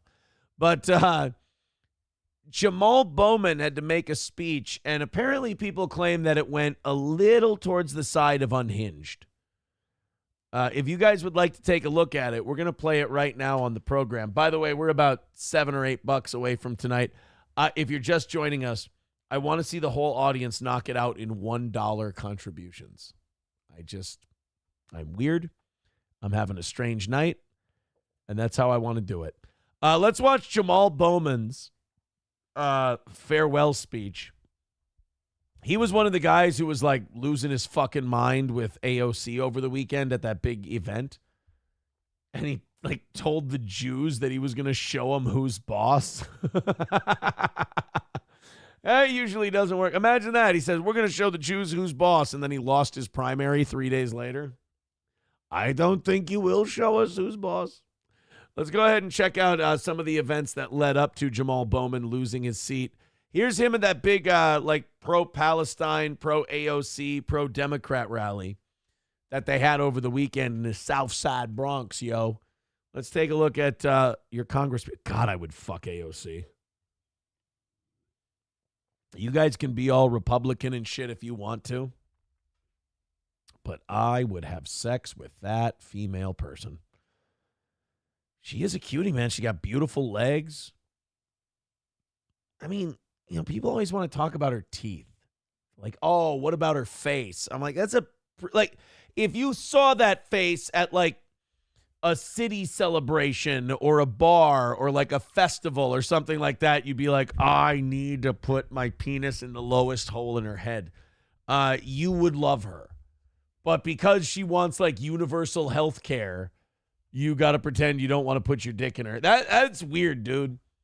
I feel bad for people who let their politics dictate like who they would date or who they would just hook up with. Like, I don't really give a shit about someone's opinion on Medicare as long as they're willing to touch my wiener. Like, you know what I mean? Especially if they look like Alexandria Ocasio-Cortez. I draw the line at like a Marjorie Taylor Greene. That's a no thank you for me. By the way, I was thinking about cutting up that Alex Stein, Jesse PS debate we had last week and putting that up as a clip. And I would love to. There's that accusation from Jesse PS that Alex Stein fucked Marjorie Taylor Greene. And Alex is like, no, that never happened. I would cop to that if I were Alex, even if it didn't happen. Like, that's a hell of a story. She's very famous. I also think that Alex has a beautiful girlfriend, and I don't think he's ever cheated on her. Ever. And hey, I know cheaters. Alex isn't one of them. Alex is a good man. Alex Stein is Irie. Oh, I would fuck the shit out of him. Not him.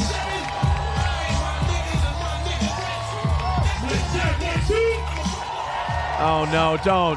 Don't rap. Hold on, why you turn it off? Keep that going.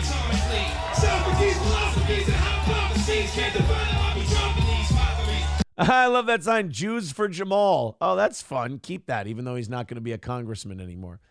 So he's rapping, huh? That guy gets to make gun control votes and shit. Fun. Okay. So he came up rapping this weekend. Well, how'd it go after that? Apparently he had to make a concession speech because he got his shit pushed in. Let's take a look. Number one. It's coming. Why you mess it up? What is this? Why you mess it up? What is it up? Damn, I'm in the zone up here. Before I get to that, What is this? I want us to... Ladies and gentlemen, Public Enemy. Like, was he introducing the headliner or was he giving a concession speech? What is it?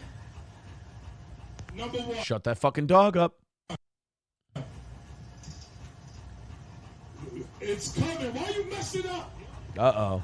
What is this? You're going to get Why fucking you killed. mess it up? What is it up? Damn, I'm in the zone up here. Before I get to that, What is this? I want us to... That was it. That's the end of the clip. Come on, we don't have more of that speech? I want to see the whole thing. God damn. Oh, well. All right, Fuller McAllister with 199 says, more cuck talk, please. Hey! Ben Hollinger with 99 cents. Thank you very much. All right, that's 5 out of a potential 13 to knock out tonight's goal. We want to do it $1 at a time. So that means we're like $6 or $7 away. Rusty Grammer with another $1. He says another Washington. Not Adrian, though. All right, 6 out of 13. So that means we're about $5 away. But don't fuck it up. Don't throw in $5. That'll fuck up the whole thing. $1 at a time. That's what we want. 99 cents at a time. That's how we're going to knock out the last $10 of tonight's goal. So if you're on Rumble or if you're on YouTube, go ahead and do it that way. About 500 of you checking out the show right now. We appreciate it. It used to be about 250 in the evening shows before all this drama and shit. Now it's about 500. Morning shows used to be about 750. Now they're over 1,000. So I thank you guys very much for your support of this program. Bill Maher gave an interview. I like watching Bill. I'll tell you why. Because Bill Maher is, I like him. I always have. I know a lot of people who aren't liberal or a lot of people who consider themselves like conservative or libertarian. They don't like Bill Maher. But, somebody just left a comment on something. This is beyond sad. In hindsight, this is beyond fucking sad to watch. Jesus, April. Oh, they mean like, one of those episodes where April seemed a little off. When was this? When was this episode? Was she fucked up? 3 months ago, maybe. Let me see. That is one feather in my cap, big Oh, time. she is is that those fucked guys up. have kind of made it on a technicality of leeching off the blood of someone else. I haven't had to, which is nice. Do you mind if I go blow my nose? You should take care of whatever's wrong with your nose. I'm going to pull. Well, then instead of asking for the rest of the show, I'm just going to quietly get up when I need to. Fuck. And you can tell how annoyed I am. I'm sorry I pulled this up on my phone, but the comment came on my phone. Lucky comment. Ah, shit. Yeah, you can tell I'm annoyed. You should take care of whatever's wrong with your nose. That's me being shitty. Well, fuck. Thank you, BJ, for commenting on that. Ben Hollinger with another 99 cents. All right, guys, we got 7 out of the 13. $1 contributions to knock out our last $10. Bill Maher was doing some kind of liberal event. And what I like about Bill is that he kind of hates liberals now, too. Like, he doesn't like conservatives. He's not a big conservative guy. But oh my God, I got a big long message. Holy shit. I'm going to read that in a second. But when Bill gets around a lot of liberals, I feel like he gets kind of sick. Like he thinks they're kind of pathetic. And he starts kind of like maybe not being right wing, but he likes just kind of shitting on liberal positions. And I like that, Bill. I like when Bill hasn't, because it would be so easy for Bill Maher with the audience he has to just feed him red meat and have him go, that's really good, Bill. You're so smart. But instead, he goes, no, you know what? Fuck you people. There's part of you that I really don't like. And he just lets them have it. Bill Maher's okay with sitting in silence as long as he makes his point. And sure, that might partially be arrogance. Fine. But it also is what makes me like the guy. Thank you, Brett Mack, for the $1. That's 8. 8 out of the 13 to knock out tonight's goal. 199 from Rusty Grammer says, are you not entertained? Oh, my God. 9 out of the 13 to knock out tonight's goal. I said that I wanted to do it $1 at a time, and you guys are responding. This is very fun to watch. Keep those 99-cent super chats coming. We are 4 of them away from knocking out tonight's goal. Bill Maher calls left aggressively anti-common sense at Aspen Ideas Festival and predicts that Donald Trump will very likely win the election. It's an interesting take because until now, like lefties haven't been saying that. I mean, most people have been saying, look, if he runs against Biden, he's going to fuck him up. But lefties are kind of, not speaking that into existence, so to speak. And how douchey, it's like a left-wing event when you call it something as gay as the Aspen Ideas Festival. We're just putting ideas out there to save the world. Stop. You guys really have to stop coming up with ideas. They're so far not good. But Bill Maher apparently kind of gave it to him at this event. And he kind of talked a little shit about liberals. I like this. Maher participated in a talk with English journalist Tina Brown, in which he called out modern political tribalism and at one point ripped into younger liberals so much that Brown had to tell the comedian that he's, quote, very cantankerous. Oh, why is there not a video clip of this? Are you fucking kidding me? Bill Maher, Tina Brown. We got to go find this. He's shitting on liberals so hard that the liberal host of the event was like, you're being very cantankerous, Yeah, it's kind of the point. Bill Maher, Tina Brown. What's the matter with Greg? Here we go. Contrary to popular opinion, real time with Bill Maher. Let's pick a random spot. Republican. They went nuttier, the left, and then they blame me for noticing it. If I notice how unproductive it is to make everything about identity politics, that doesn't make me a Republican. It makes me an honest broker. If I notice all the... Boom! That's why I love Bill. He's right. Everyone has this idea because we all play gangster politics now that if you go against one side, that means you're with the other. No, that means I just think you're dumb. That's a cope that people have when they get too political. If you're against liberals, you must be a conservative. No, because I hate them too. I have a lot of shit I'm conservative about. I have a lot of shit I'm liberal about. I used to be liberal about drugs. I saw how much it can hurt people. I've conservatived up a little bit on drugs, especially when it comes to like people with kids and shit like that. You live through experiences, there's something to the fact that the older you get, the more conservative you get. Why? Because you live a life and you realize life isn't idealistic. Life isn't like the thought experiment of, in a perfect world, we would do this. Yeah, but the problem is we're monsters. Like, people like to say, oh, the government's full of psychopaths and sociopaths and violent people and blah, blah, blah. Where do you think these fucking people come from? They come from us. So if the government's full of those types of people, that means that the public is full of those types of people, and we need to be protected from both those types of people. Because if you go, oh, well, the people in the government it's full of violent sociopaths, why don't we give all freedom to do all harmful things to the people? Those are the sociopaths that these sociopaths came from. That doesn't help it get better. Libertarianism is for people who are underdeveloped mentally and still in a 16-year-old mindset.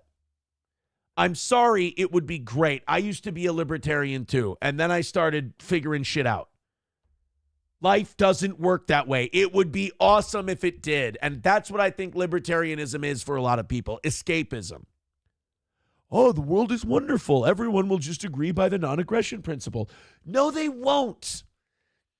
It's not just the government that's violent. The government came from people. People are violent. They will fuck you over and take advantage of you. And sometimes you need to sick a sociopath on a sociopath. Hey, that guy's doing cocaine while his fucking children are around. That's insane. Well, but Aaron, the government's insane. All right, we'll sick an insane person on the insane person. They can duke it out. I've dropped a lot of my libertarian values after watching people. One thing that'll make you not a libertarian is watching and observing human beings. Human beings are not ready for that shit. And people say things like, oh, you don't trust people. You're goddamn right I don't. Oh, you don't believe that people can make the best decisions? No, I don't. I don't think they do. Case in point, the situation I lived in, all four of us thought we were doing it's such a beautiful thing. It was amazing. We're going to raise 8 children together. We're going to move in next door, and we're going to have a 4-person family, and we're going to switch wives, and we're going to do all that. It doesn't fucking work.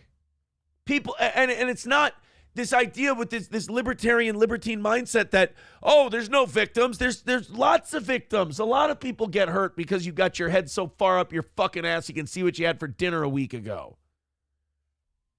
So, like, libertarianism, I'm sorry, is childish and gay. There are certain elements of libertarianism that I like, and I can fuse it in with my own personal politics. There's things that Democrats believe that I kind of like, and I fuse that in with my own personal politics. Conservatives, fuse that in there too. Crazy hippies, why not? And then if you're lucky, you mix all that together and it just becomes apathy and you don't have to watch this shit anymore. Oversensitivity and the cancel culture and the victim culture and the pointless white self-loathing and all this kind of, forcing complex ideas about race. That's the thing, like liberal white people, if they really want to help black people, admit that it's pretty dope being white. Because I feel like black people watch self-hating liberals, like self-hating white liberals, and they're like, shut the fuck up, you're nauseating. You know what I think people would respect no matter what color they are? If you just look at someone of another race in the eye and you go, look, man, I won a genetic lottery when I got born white. What am I going to do? Not sorry for it. Not going to pay a reparation for it. It's just that's the way the ball bounced. But it is pretty fucking dope. I feel like there's a lot of black people who be like, thank you for at least admitting it. I appreciate that. Oh, I feel so bad, and I want to do whatever I can to help black people. I feel like most black people go, do you see me wearing a fucking diaper and a binky? I don't need your fucking help, you creepy blue-haired white chick. Get out of here and go find your girlfriend. And gender on kids who can't spell yet. If I notice all that, it doesn't make me a Republican. I would never be a Republican for all the reasons I never have been. Right. They're too religious. They're fiscal hypocrites. who absolutely hate it when America spends money it doesn't have, except when they're in office, and then it's always completely okay. Tell him he's wrong. Reagan fucking had massive deficits back in his day. Clinton had surpluses. George W. Bush had deficits as far as the eye could see, except for 1 or 2 years. Trump had massive $1 trillion deficits. I mean, so did Obama, but we expect that from Democrats. They're in denial about racism, which, yes, is still a thing. They think climate change is a hoax and the weather girl's tits are real. First of all, if I can see them, Bill, they're real. That's what I tell all the girls. I'm like, those aren't fake tits. If I can see them, if I can touch them, they're real. 2 out of the last 3 women that I've had the pleasure of being with have had quote-unquote fake tits. They're marvelous. They're wonderful. God bless fake tits. Tonight's show, dedicated and brought to you by fake tits. Mine are real, though. Okay, so... And they're always blaming... They're always blaming the underprivileged when they should be blaming the overprivileged. So they, and then... How about we all just blame ourselves first? How about that? How about that becomes our politics? Blame me first. You know who I blame? Me. I'm selfish. I'm a cunt. I'm spoiled. I'm part of the problem that is America. The only problem is you do that, the person next to you doesn't. They go, yeah, what he said. He's a cunt. He's a piece of shit. It's his fault. You know what? You know what the problem with America is? We're not as good as we think we are. I mean the people. I expect politicians to be scumbags. But, like, we jack ourselves off too much and we think we're good. No, we're definitely part of the problem. Well, true. A big applause from the overprivileged. I love that. But here's the and then they added to that shitty mixtape, they don't believe in democracy anymore, and they threw their lot in with a sociopath named Donald Trump, who only thinks elections count when we win. So they do have a comfortable lead in being... Oh, fuck off, Bill. See, I love Bill, but there are many fuck off Bill moments. Dude, that's everybody in politics. They all think that elections are great until they lose one. Hillary did it. Biden's going to do it when Trump beats him this time. The Gore people did it when Bush won. You know, they all think elections are fucking awesome until they get their ass kicked. The bigger threat, but I don't hold my tongue for anybody. You can label me whatever you want. If you do something... Half a Jew? Oh, sorry. I didn't mean to. He told me that I could label him whatever.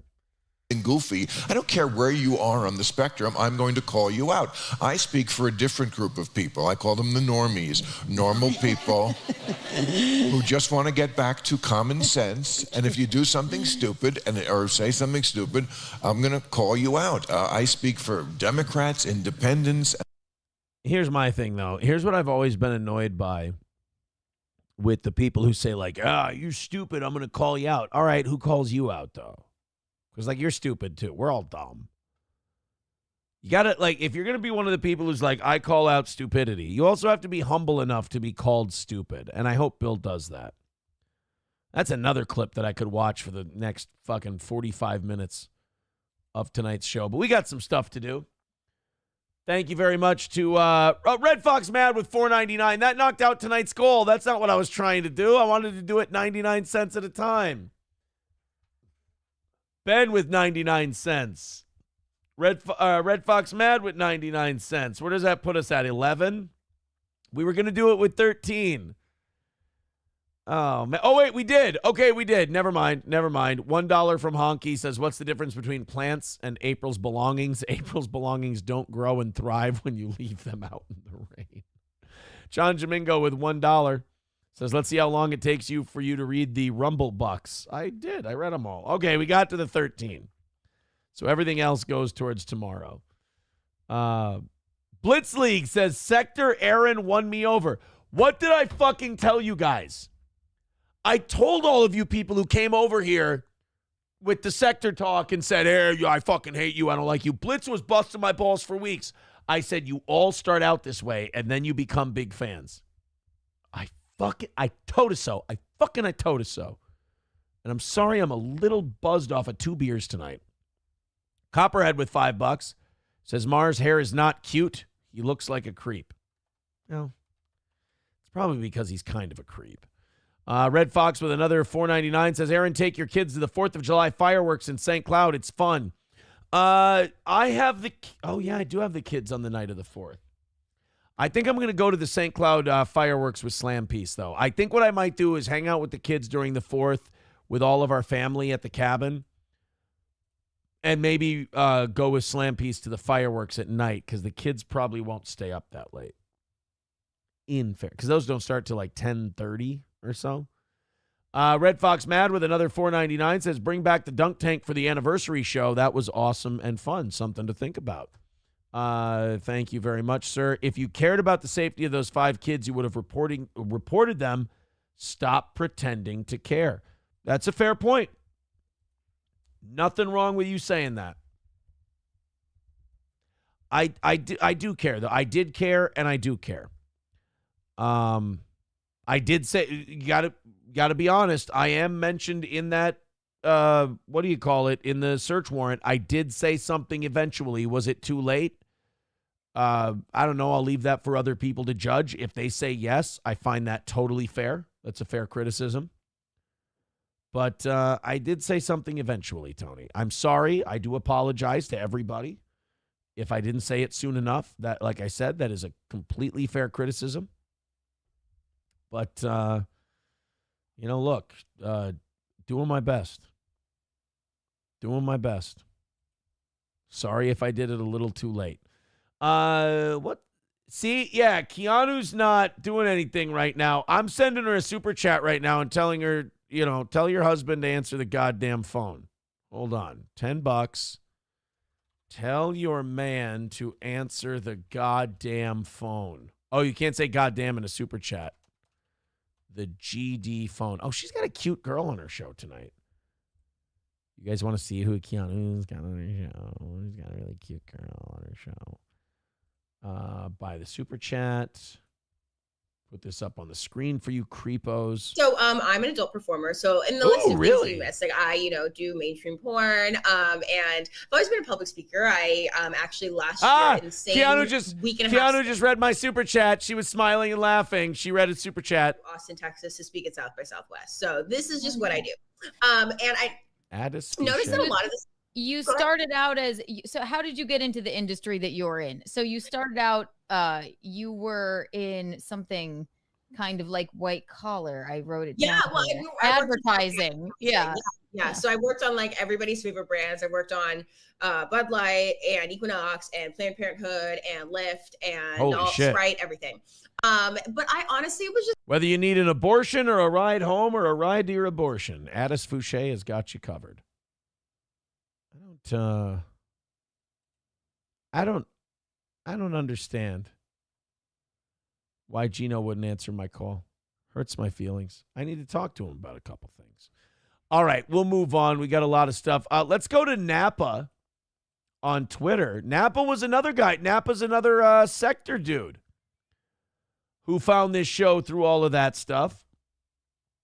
And wasn't sure what to think of me at the beginning and then started liking the show. Now he left me a big thing on Twitter. Let's go ahead and take a look at that. Sam Show says he doesn't love you anymore. I know. Believe me, I feel that. Thank you very much to Red Fox Mad with Tony with $2 says you didn't report, though. I just said you're right, buddy. Red Fox Mad with $4.99 says Aaron is in the hunt for a new RV now that April is gone for summer weekends at the family cabin. I bet you wish you would have not sold it now. Well, if I knew she was going to become what she became, then yeah. Thanks for your fucking crystal ball, pal. Al L with $5 says, do you know why Nick would aggressively lie about being monogamous? Like he wouldn't just say it wasn't true. He would go on long rants about it. Well, same reason I would go on rants sometimes when April had left the house, that, making fun of people who said that April wasn't here. You're protecting yourself from something that hurts you. Nick was probably upset. And again, when I say things for certain, that's because they were things I saw, heard, and experienced. I don't know why Nick went with the aggressively monogamous thing. I don't know why he said that and why he would get so passionate about that. I can only guess. He never said it to me. Too busy fucking each other's wives. I would guess that he had, and I hate to use this word, but he was a grifter. He built this audience on, I got 5 kids. I'm a traditional family man. I'm a good dad. I'm a good husband. I'm this and that. Meanwhile, we were not the first couple that they had swung with. We weren't the second couple that they had swung with. So I think he was hiding that from the audience because he got himself too far down a road. And instead of just going, look, man, I had 5 kids very young. I got married very young. I didn't have any sexual experience, and I'm trying to, reclaim that. I'm trying to get that back. I'm trying to, play catch up. I'm having like a midlife crisis sort of a deal. If he just would have admitted he's garbage from the get-go, maybe this would have been more excusable. But he felt it was a dirty, ugly thing that he had to hide because he had built up this idea of himself as a family man, and he wasn't one. He had built himself up as a guy that he wasn't. And I'm guessing that maybe you people finding out about it was like one of his biggest fears, Al. That's what I'm going to go with. So why would he aggressively lie? Because lying, first of all, is very easy for him. He does it very easily. And if you don't buy his lie, he gaslights and calls you a liar. That's his move. Did it to me numerous times. When it comes to why would he aggressively lie about being monogamous, I don't know. It's embarrassing maybe. And a lot of society doesn't understand it and doesn't get it. And for good reason, because it's fucked up, it's wrong, and it's weird, and it hurts. So yeah, that would be my best guess. If you would like my best guess, that is. Thank you guys very much. All your super chats and stuff are going towards tomorrow. I appreciate all your support. Tony with $2 says, call Oz. We miss him. Should we call Oz and invite him to the anniversary show? Because he hasn't gotten back to me as far as the invite that I sent him. Why don't we give Oz a little phone call? Called Gino already, but he didn't answer. By the way, everyone go subscribe to Keanu Thompson on YouTube right now. Let's talk to my buddy Oz and see what he's doing.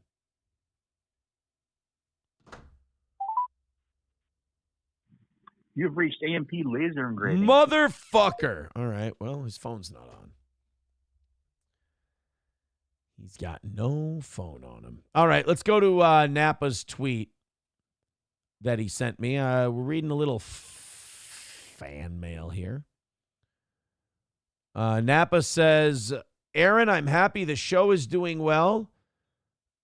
I'm happy you and your kids are resilient and recovering from the trauma of the last couple of months. I had 2 kids, 3 and 5, when my first marriage ended and basically had full custody. So different situation, and I'm happy that your first wife is so involved. Yes. Oh, wait a minute. Maybe he doesn't want me to read this. Okay, no, we're good. Have a huge favor to ask and don't want to be a dick about it or act high and mighty. I'm 56 and have kids in my 20s, 30s, and 40s, and now in my 50s. I had to adopt okay? I'm far from perfect and fail daily or even hourly for that matter, but I have to bring this up. I love your show and listen daily, even though I'm on the West Coast and 4 a.m. is early. I swear and am not bothered by foul language, but I have to say the number of times you say "God damn" bothers me and almost makes me turn it off every time. Okay. I grew up going to church with my grandparents and have always believed, but stopped going to church at 18. I started going again full-time before COVID due to my life falling apart. And now it's not a question of whether I'm going or not. I love and need it and feel the Holy Spirit every time. And have found the best church. And the people are all genuine, and there's no doubt that it's ordained.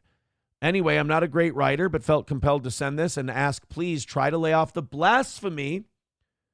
I believe you're not doing it maliciously, but God is real and has blessed us all. And if you believe in him and all his power and ability to be the creator and the Alpha and Omega, why piss him off on purpose? Okay. Anyway, hope this doesn't come off as judgment, but just have to share and let you know. It makes me cringe every time and literally have to turn it off. If you laugh this off and think it's absurd, no hard feelings. I felt I needed to share. Hope to keep this private. Oh, fuck, guys, always start with that, please. Always start with hope to keep this private because I don't read that far ahead. I'm a fucking idiot. God bless you and your family. Have been in my prayers before this all happened with Ricada. I had little regard for you, but feel you have grown a lot and become a fan. Wow, thank you. And I will try my best to respect your request. Yeah, I can try that. I can give it a shot. I'll give it a shot. I'll give home ec another shot. I can try to say that less. It's kind of tough. But I can try. Not to say GD as much anymore. I am not liking the fact that Gino tweeted 11 minutes ago. And I am not liking the fact that he did not answer to talk to us on the show. I got 35 minutes left. And I wanted to talk to Gino about some things. One of the things I wanted to talk to Gino about was potentially, I wanted to talk to Gino about maybe while his girl was in Santo Domingo or wherever the fuck she's going, is that I would come up during the 4th of July weekend and we go to the Yankees-Red Sox game together. But apparently I'm not cool enough to answer the phone for. Suck my dick, Gino Bisconti. I will talk to you on Friday, sir. Orange Boy with $5 says you should put up a couple billboards near the old station so Gary doesn't forget how heavy that L is. I think we're both happy. Plus, when Lastman retires, I'll probably take it back and do steel toe again. Camel Toe with $2 says your anti-libertarian rant was terrible. I know. Libertarians don't like it when you say libertarianism is kind of gay. I'm used to it. Seattle delivery drivers saw sales drop 45% after the city tried to help them with a $4.99 fee. Oh, man. You know, they're trying a version of this in Minnesota.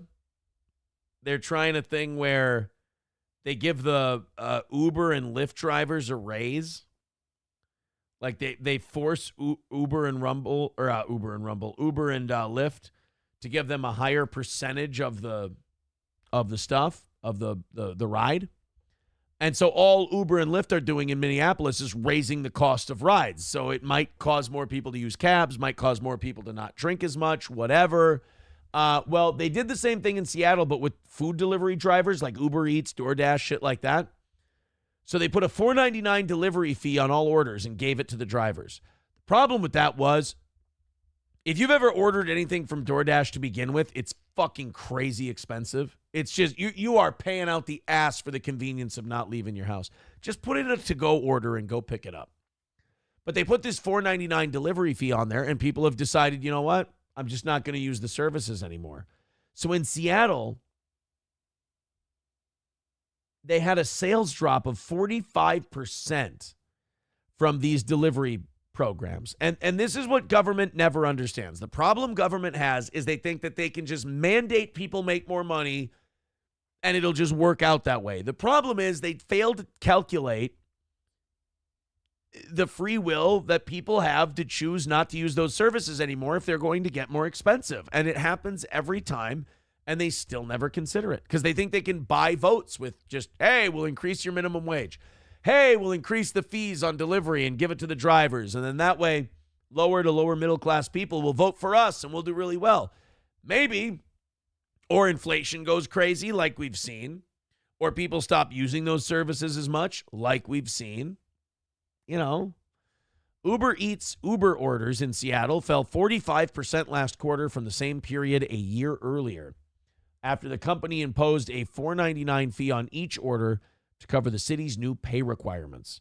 Demand also cooled in New York City, Uber, and DoorDash Dash. Consumers already pay the apps a service fee and a delivery fee in addition to tipping workers. For some, the latest app fees were the last straw. See? In New York, the same predictable results are happening after the city jumped the minimum wage for delivery drivers to $19.56 an hour, up from $5.39 an hour. If you're a delivery driver, you make your money on tips, not an hourly wage. Oh, did these people get fucked over? And they probably thought it was a great idea at the time. Like, all of these people that go out and like celebrate, like a lot of Somali Uber drivers were celebrating this minimum wage. They don't stop to think for a second that, you know, it might stop more people from using the app and thus you lose out on tips. But hey, you gained an extra $5 an hour on your upfront. Who gives a fuck? Thank you to Red Fox with $4.99. He says, Aaron, go to Texas and visit Corey on the 4th of July weekend. All of these are reasonable requests. By the way, you guys are at 315 for tomorrow. Thank you very much for your generous contributions. I appreciate it. We are, holy shit. We are already in overtime tonight. What a wild, fun show we've had.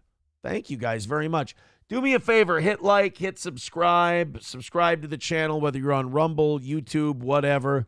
We've been having a very loosey-goosey show tonight, and I appreciate it. Blitz League says, Aaron, let's raid Keanu's stream. It's a current pleasantry to get Gino on the phone. Well, let's, I'll put the link up.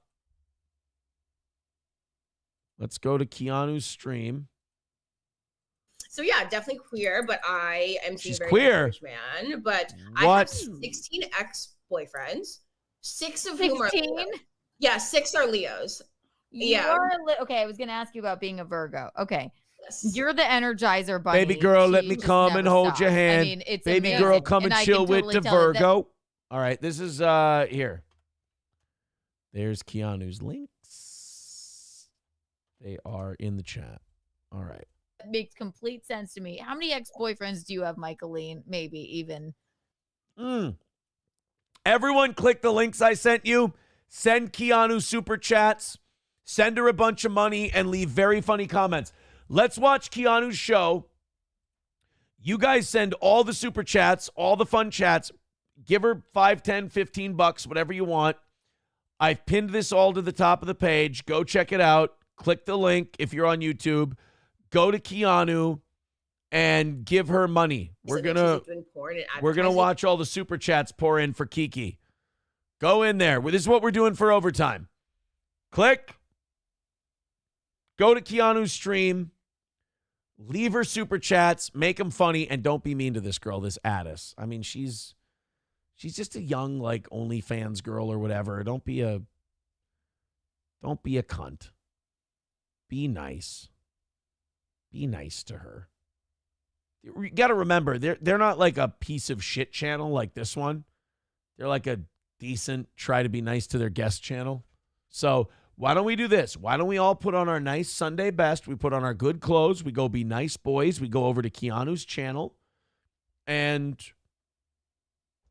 we go and we put on our best clothes. We make a good account of ourselves, and we throw Keanu some money. Cope Habit says, Steel Toe Raid, Israel shall prevail, down with Palestine. Okay. I meant, guys, dress nice, be good, send super chats, send them money, and say nice things about Keanu and her guest. That's what we're asking. Did I put the link? Okay, I did put the link up. There you go. There's the link to Keanu's channel. Let's talk about our 16 ex-boyfriends. Someone says, well, she wants to talk about whatever she thinks people want to hear about. Guys, get in there, click that link, go to Keanu's channel, leave her super chats, throw her some money. Let's make this thing go. I want to see Keanu make some money because of Steel Toe. Believe, because he's sort of my brother's boyfriend is he's a go-getter, and and I believe he has Virgo's from like end of August into like middle September. Yeah, I believe it's that. Oh, wow, Amazing. interesting. Somebody writes, So can we have a what was can we have a demonstration of Haktua? Some steel toe guy sent me here. Steel toe is watching. No, send her money. No, guys, don't just send chats. Send super chats and say nice things. Guys, can we not be the caddies from Caddyshack going into the pool at Bushwoods and leaving fucking all kinds of shit in the pool? Let's be nice. Let's be good. Oh, here we go. Now we're getting some good super Every chats. day, me and my mom go together real bad. All right, keep those and my super dad, chats coming. It moved out of the city, but he still lives in the United States. Aww. Yeah. Keep those super chats Okay. coming. I love that. I love your advertising background, and then I want to keep just an eye going, on the like, super chats because a little bit. like I have an OnlyFans, right? But I'm a comedian. No, Cope Habit. We're not going to smoke crack every day in Keanu's chat. We're going to be nice. Oh, there you go. Maudiff is jumping in there. And also, there's only like 20 of you who have jumped over. There's like 400 or 500 of you watching at this point. And only 10, 15 of you jumped over to Kiki. Jump over there. She's going to be co-hosting tomorrow. There's the link in the chat. Go there, check it out. Guys, we're testing Steel Toe right now. We're showing that we can put on our nice clothes and go where nice girls are, and we can talk nice, and we can be good boys and girls. All right? And thank you, Maudiff, for showing up in the Kiki chat. Aaron told us to come over and shit in the pool. No, I didn't, Swamp Thing. I did not tell you to go over there and shit in the pool. Aaron sold his wife for pimento, says Cope Abbott. You cunts. Send her super chats and say nice things to the cute girl that she's got on as a guest, who should have moved her camera down before this interview. But give super chats and be Follow nice. your dreams or stay home and do laundry. I don't Exactly. right. Those are two options. Two options. I love the way you put it. Follow your dreams or stay home and do laundry. No, Cope Abbott, pool shit does not begin. Go into this show and super chat and say nice things and give them money. Couldn't before, like people who are trans or people who are not conventionally attractive, right? Uh-oh. Or they're fat, or they have some sort of other kind of lifestyle that makes it difficult. But then also too, I think like when anybody can become a porn star, like anybody can become a porn star. So then I can't. I have videos on my phone that show my porn career would be, I mean, it would be very average. also OnlyFans versus like people who just shoot their OnlyFans. Disco 8-Ball wrote going from right to left when the printer ink runs out. You fucking cunt. Guys, get in there and send super chats. Be nice. Bits of Barrington says Aaron said to lower your camera. I think I have a great advertisement idea for myself, and I think I'll do porn now. Or all right, God, no, it was just about 30 of you have jumped into Keanu's chat now. That's very good. I'm putting the link up there one more time. DS199 says, is Keanu wifey number 4? I'm not even, dude, number 3 is going to be my last one. I got one more in me. Dr. Silverwolf with $5 says, hi, Kiki. Hi, boss. Oh, there you go. See, good super chats coming into Keanu now. There you go, boys and girls. The links are in the chat. Let's go. Let's watch some of this.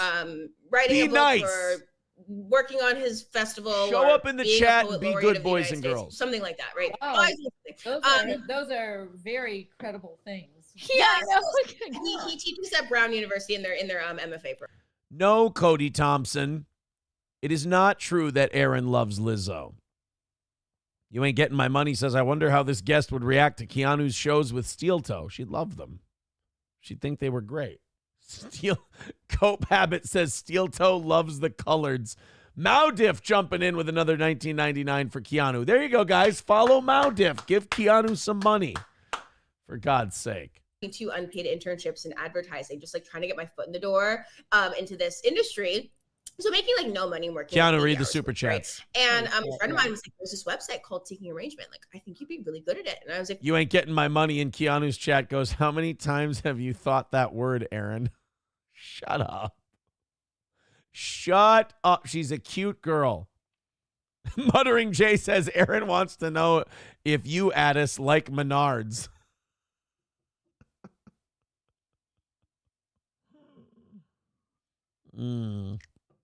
Disco 8-Ball says, this guest will hear about the cover and say, poof, amateurs.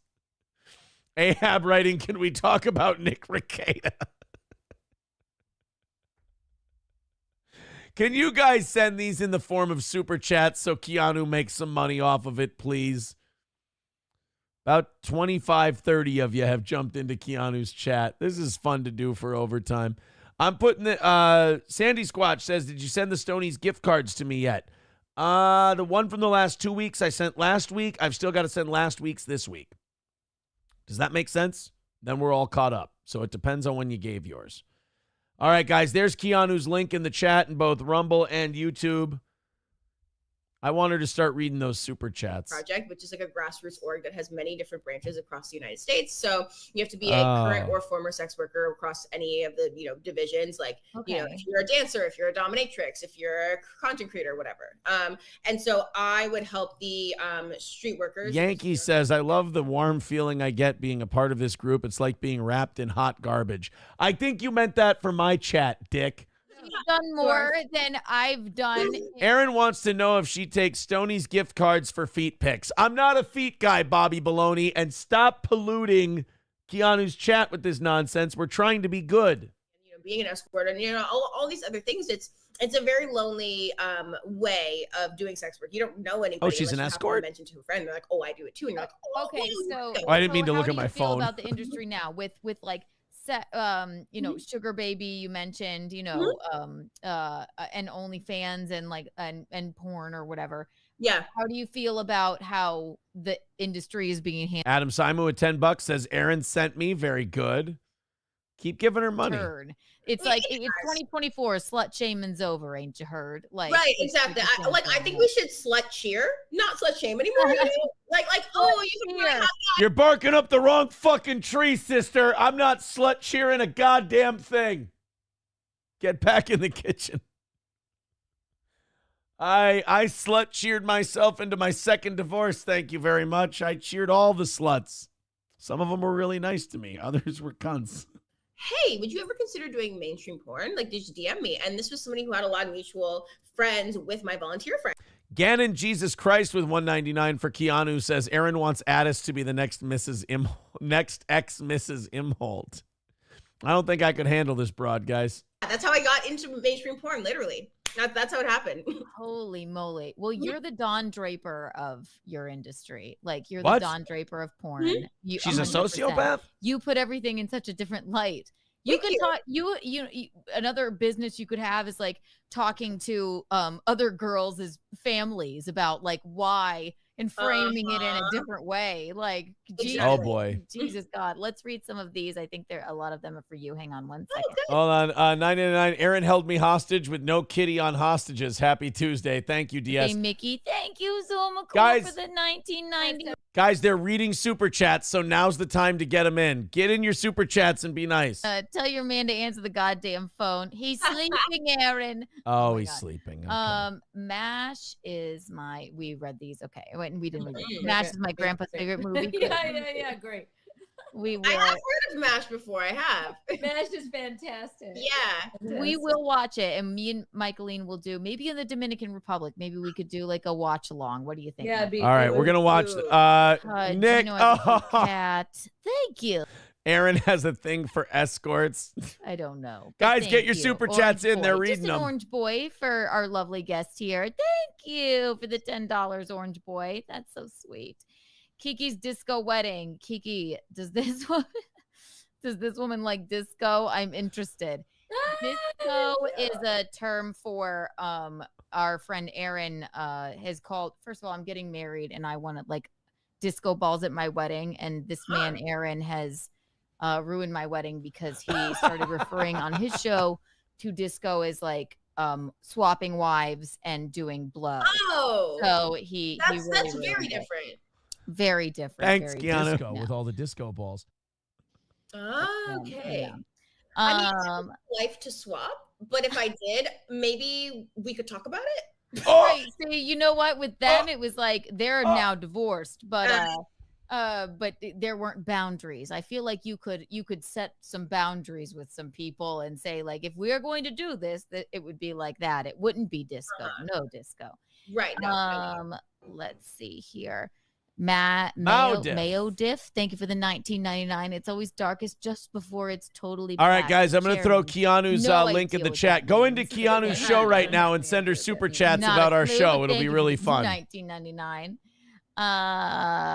Dr. Silverwolf, $5. Hi, Kiki. Hi, boss. Hi, That's hi, you, Silverwolf. Michaeline. Look, Hey, you're boss how now. are ya? I should start calling you boss.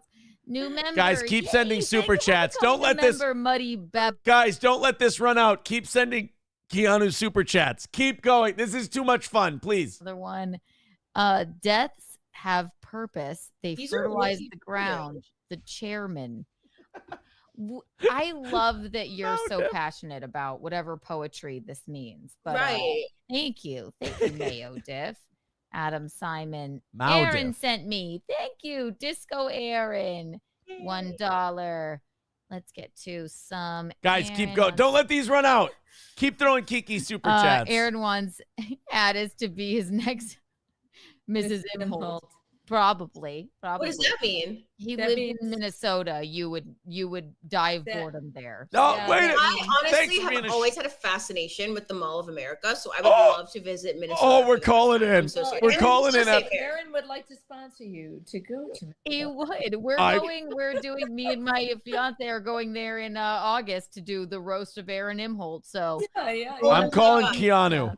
No, I'm actually so down. I don't think you understand. Like, I want to go to the Mall of America my entire life, and I'm fascinated by state fairs. Like, I just want a stick of fried butter. Bitch, come on up for the state fair. I love it. Me and Aaron, Slampy can you get her a should stick of fried butter? There you go, Aaron. Aaron, it's all I want. Okay, we'll bring her. You foot the bill, Aaron. Just We'll don't bring her. marry him, okay? Okay, this deal. Just right. British boys only. We have a call from Aaron. I have a confession to make. Oh, okay, go ahead, Aaron. A lot of these super chats are because on our show we've just been watching your guys' show, and we mentioned that is it Addis? Am I saying that right? Addis, yes, Addis. yes. We noticed that Addis was very cute, and so we started watching your show, and I encouraged my audience to send super chats in, and then it got away from me because they totally turned on me and wrote embarrassing super chats. I just want to say, if Addis wanted to come up for the 10th anniversary party, we would love to take her to the Mall of America. Yay! And it would be fantastic. And if she likes middling, dad-bodied Midwestern men, then I would love to squire her about the Mall of America.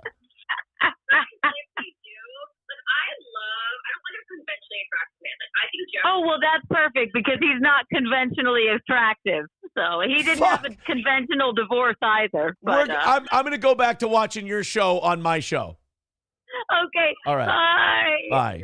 I'm still in there. To watching your show on my show. Okay. Aaron, I love you, baby. I'll see you Thank you, tomorrow. Aaron. Sorry. And everyone in Aaron who is watching on Just- Aaron's channel, yeah, keep sending us these. Yeah, super go chats. Yes, Love keep it. sending the Don't super be chats, Aaron, guys. Keep okay? sending them. To be really nice friends with him, have some sex. And that's good. Okay. Jesus, Not Keith. sex, just a smidge of sex, just this much. Jesus. That's so funny. Aaron held me hostage with no kitty. With no kitty on hostages. Happy Tuesday. Okay, Diaz. Thanks for the $9.99. It's literally okay.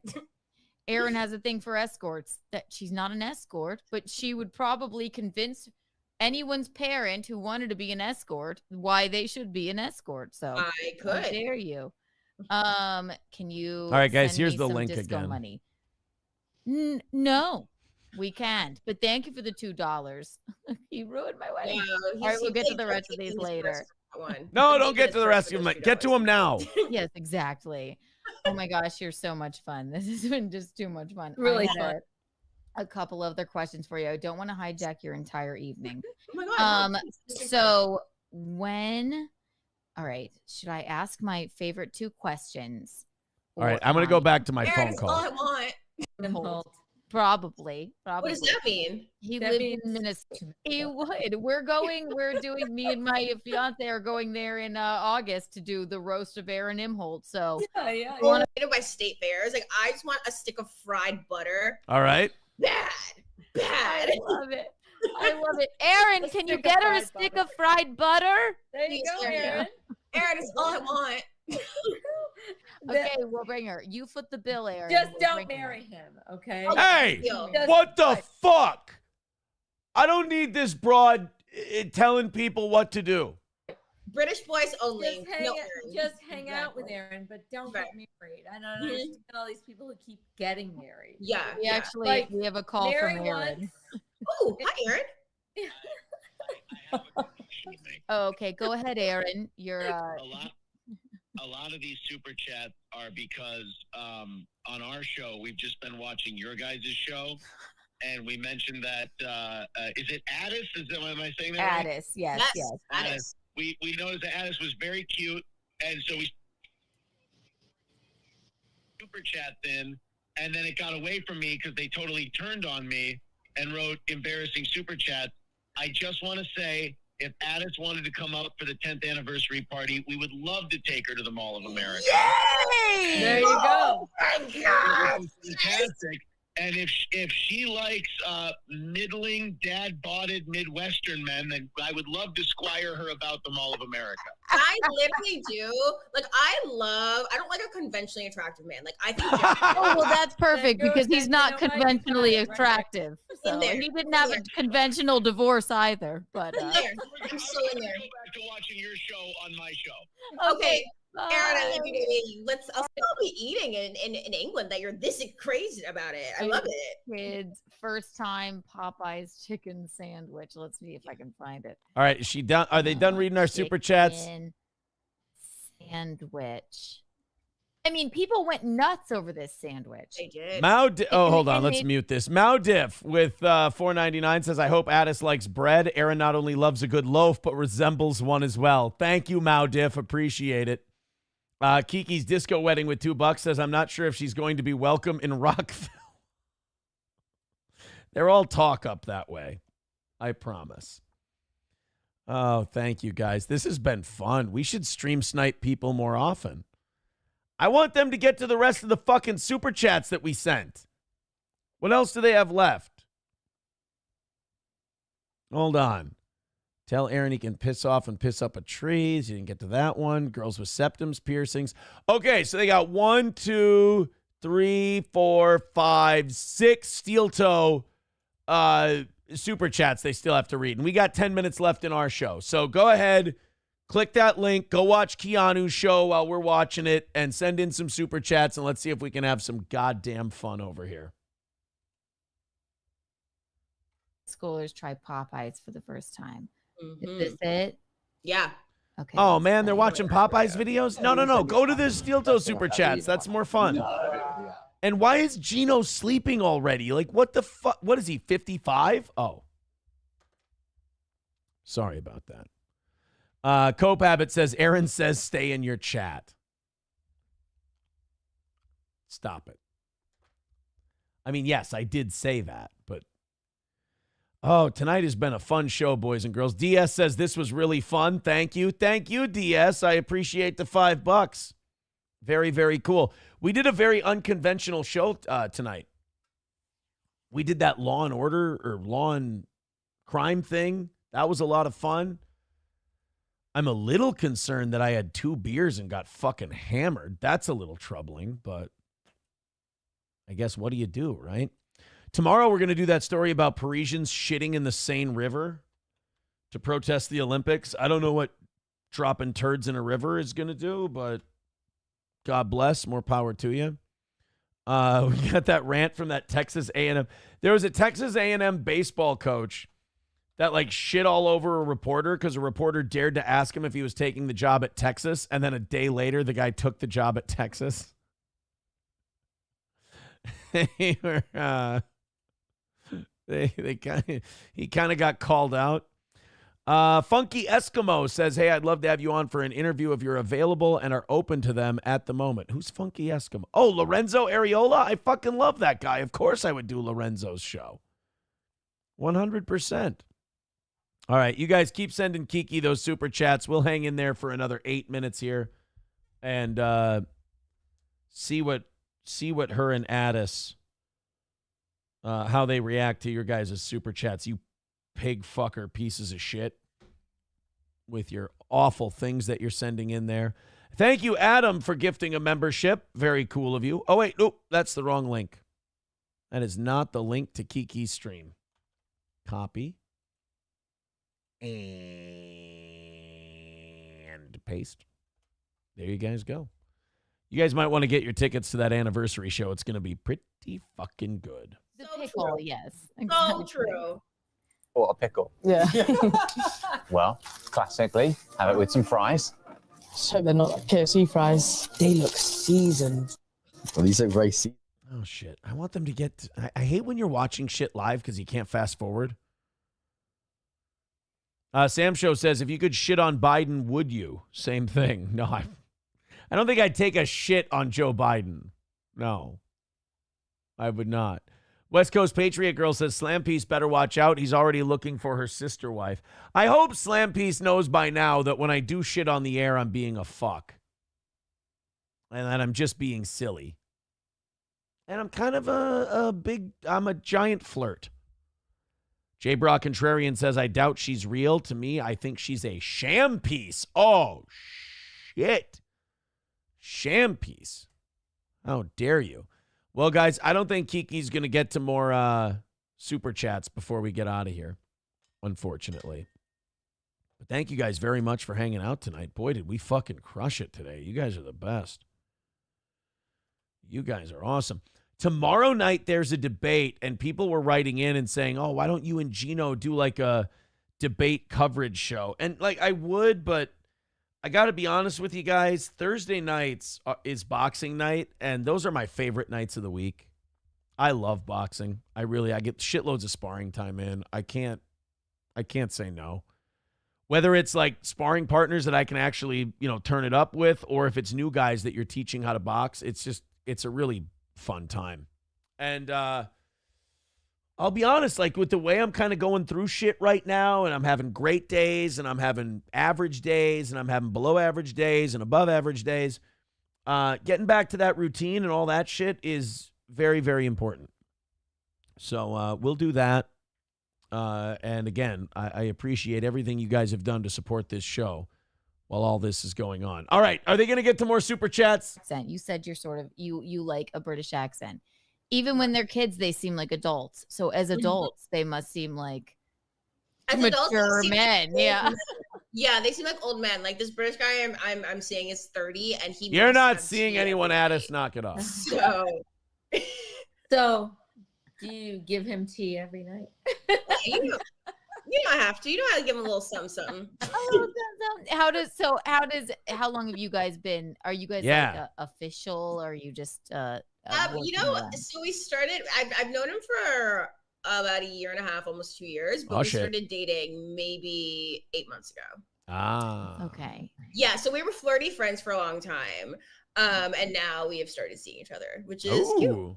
I love that. Well then, okay. And how does he feel about your newfound career? Then, bitch, you can't go to the Mall of America. I can't be showing you around the Mall of America with I guess I got Slam Piece, so I guess then the Mall of America thing, like that's a tour guide thing. I'm gonna ask her to pay me.